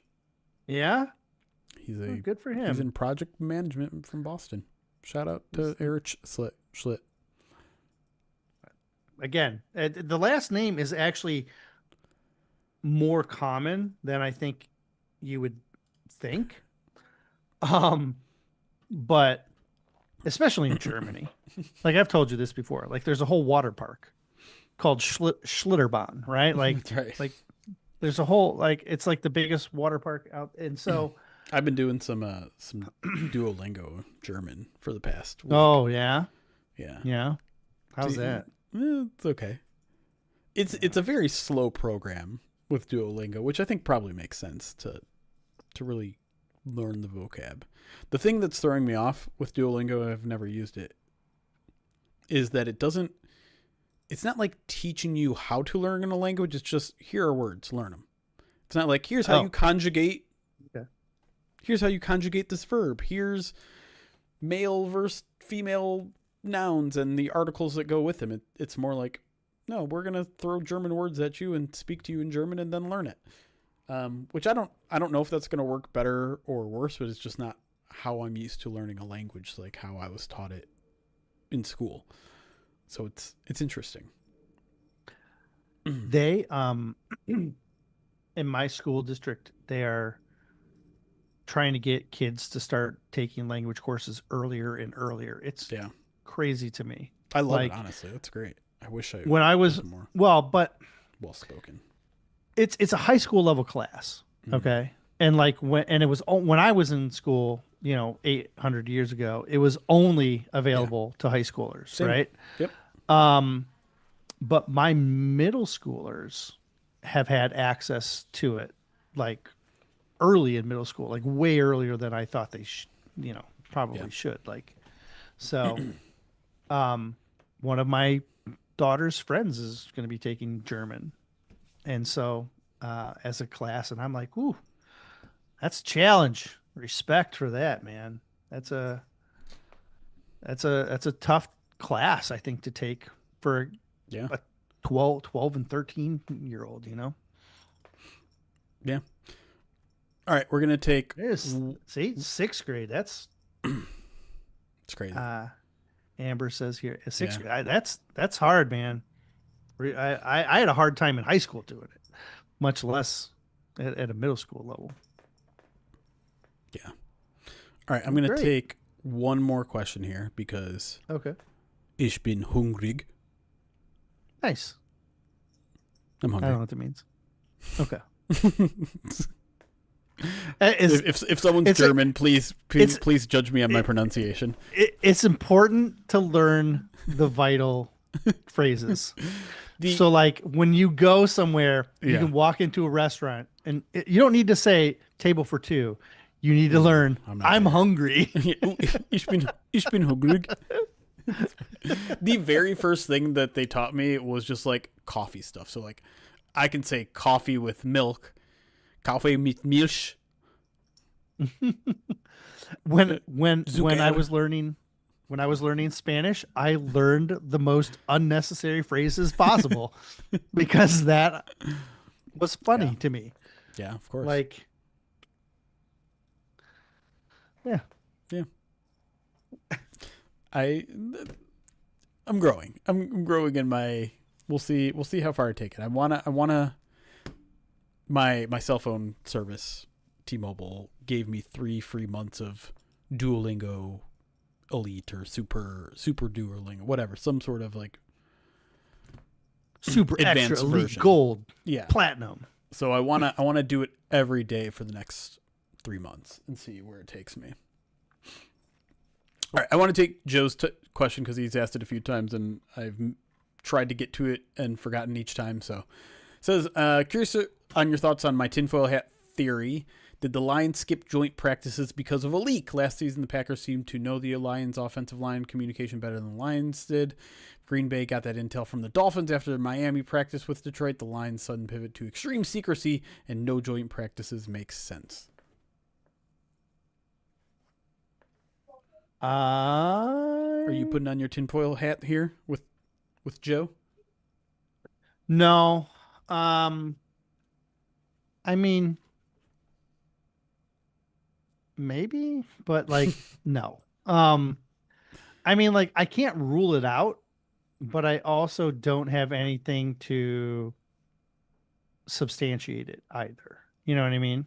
Right. I think the problem in Green Bay was just it wasn't necessarily anything like Miami would have given or Houston would have given, the Packers. I think it was just the Packers had lost to Detroit like what 4 in a row or something like that. Yeah. And everything we heard out of Green Bay was this was like Green Bay's Super Bowl. Like they needed to win this game desperately. And they were focused and dialed in, and the Lions weren't. And so Well, yeah, I don't know if it's necessarily info as much as they just seem to want it more. right. I think a lot of it is just that was an offensive line that was just learning to play together, right? The one thing yeah, exactly. you have a second year left guard in that game in Mahogany. You have Graham playing a position that's probably not his best at center, and then you have a rookie right guard, and so there's going to be miscommunication. In general, September football is ugly. There are a lot of MAs across the board, but they were highly concentrated on the most important part of the Lions offense last year, which was their offense, because there were so many moving parts. And listen, there are a lot of moving parts this year, which to me shows like, yeah, that sort of thing could happen again, where like that offensive line is not looking as together as maybe you'd expect. The one important difference being they're not being thrown a June surprise retirement where they were last year. Are you playing with your dog or your child? My dog. Okay. Look, I wanted to show you how big she's getting. Look how big she's getting. Oh my Oh, gosh. no, don't get bigger. Oh, she's just getting taller. She's Don't still do skinny it. mini. Stay a baby Say hi. forever. Oh, hi, baby. Oh my gosh. She's getting tall. How's She's the really potty? sprouted in the last couple. Oh, terrible. training? She sucks. She's still not gotten potty training? No, turns out she's got these like puppy things, these little puppy worms going on that we're trying to that's get right. medically taken out of her, and that's causing her to like have like a loss of control a little bit. But God, yeah, you're just teaching me how lucky I was. Like Zazu, I swear, had like 4 accidents ever. oh no, she's poor little girl. She has a hard time. Like she's trying to alert us, but she's not able to do it. You want down? There you go. But she no, she's not quite getting it because it's not just that though. Like it's silly things, man. Like we'll be walking her to the door and she'll be like, oh, okay, well, before we go outside, let me just take, and I'm like, what are you doing? Like, just we're at the door. We're at the door. Let's go outside. So yeah. So she's still little. Like she's only like 4 months old. You know what I Yeah. mean? Like so. But yeah, it's that's the only downside. The only downside. She doesn't do anything. Everything else is great. She doesn't chew up stuff. She's Doesn't a little scratch bit, but stuff. that's my kids' fault for leaving their stuff where they should. You know what I mean? Honestly, and it's not And like you know anything like That's that a bad. great natural consequence for your kids not Right. doing what they're supposed to be doing. She last weekend she started voluntarily jumping into the pool too. Oh, you got a swimmy dog. Yeah. Oh, poor Zazu. She has not learned where the exit is, no matter how many times we kind of direct her to the exit. That So she she's panics a still little learning. bit every time she goes in there. Well, yeah, like she'll jump in, and then she automatically for whatever reason she jumps in and then starts heading towards the deep end, and Harper has to grab her and try and lead her out. But we're like trying to like lead her, like we're just kind of trying to directionally get her to go. Like we're not Yeah. trying to just like pick her up and take her out because that Right. doesn't. She's not learning. Right. So then it becomes like let me put my arm up this way to get you to, no, let me put my arm up there. And then she gets a little panicky if she's been in there a little too long, but What she makes up for in cuteness, she might lack in learning skills. Oh, well, yeah, she's getting there. She's getting there. She's getting better at it. But yeah, the potty train. Oh, that is the hardest part. That's the hardest part. We've got to, over the next 5 weeks here, introduce her to Zazu. No, bring them over, man. Yeah. We my kids start camp next week, and the weekdays are going to be like jam packed with like driving kids to camps and stuff, but the weekends are pretty much always going to be open. That's typically how my summer works. I'm chauffeur 5 days during the week, and then That's right. for like 6 weeks, and then that goes right into training camp. Yep. And then but the weekends are pretty much All right. open. So just Next let me couple know. weeks I'm tied up, but yeah. Yeah, We'll make bring Laura's best friend over as well, and we'll have easy weekend. for sure. All right, let's get out of here as we continue to drift further and further away from Lions talk. We'll be live next Monday, I believe, with the main POD cast. Topic TBD, but we plan on doing POD casts all week, all month, as we are in the quiet period here. So anyways, I'll leave it there. Thanks for watching. Thanks for the questions, and we'll see you guys again.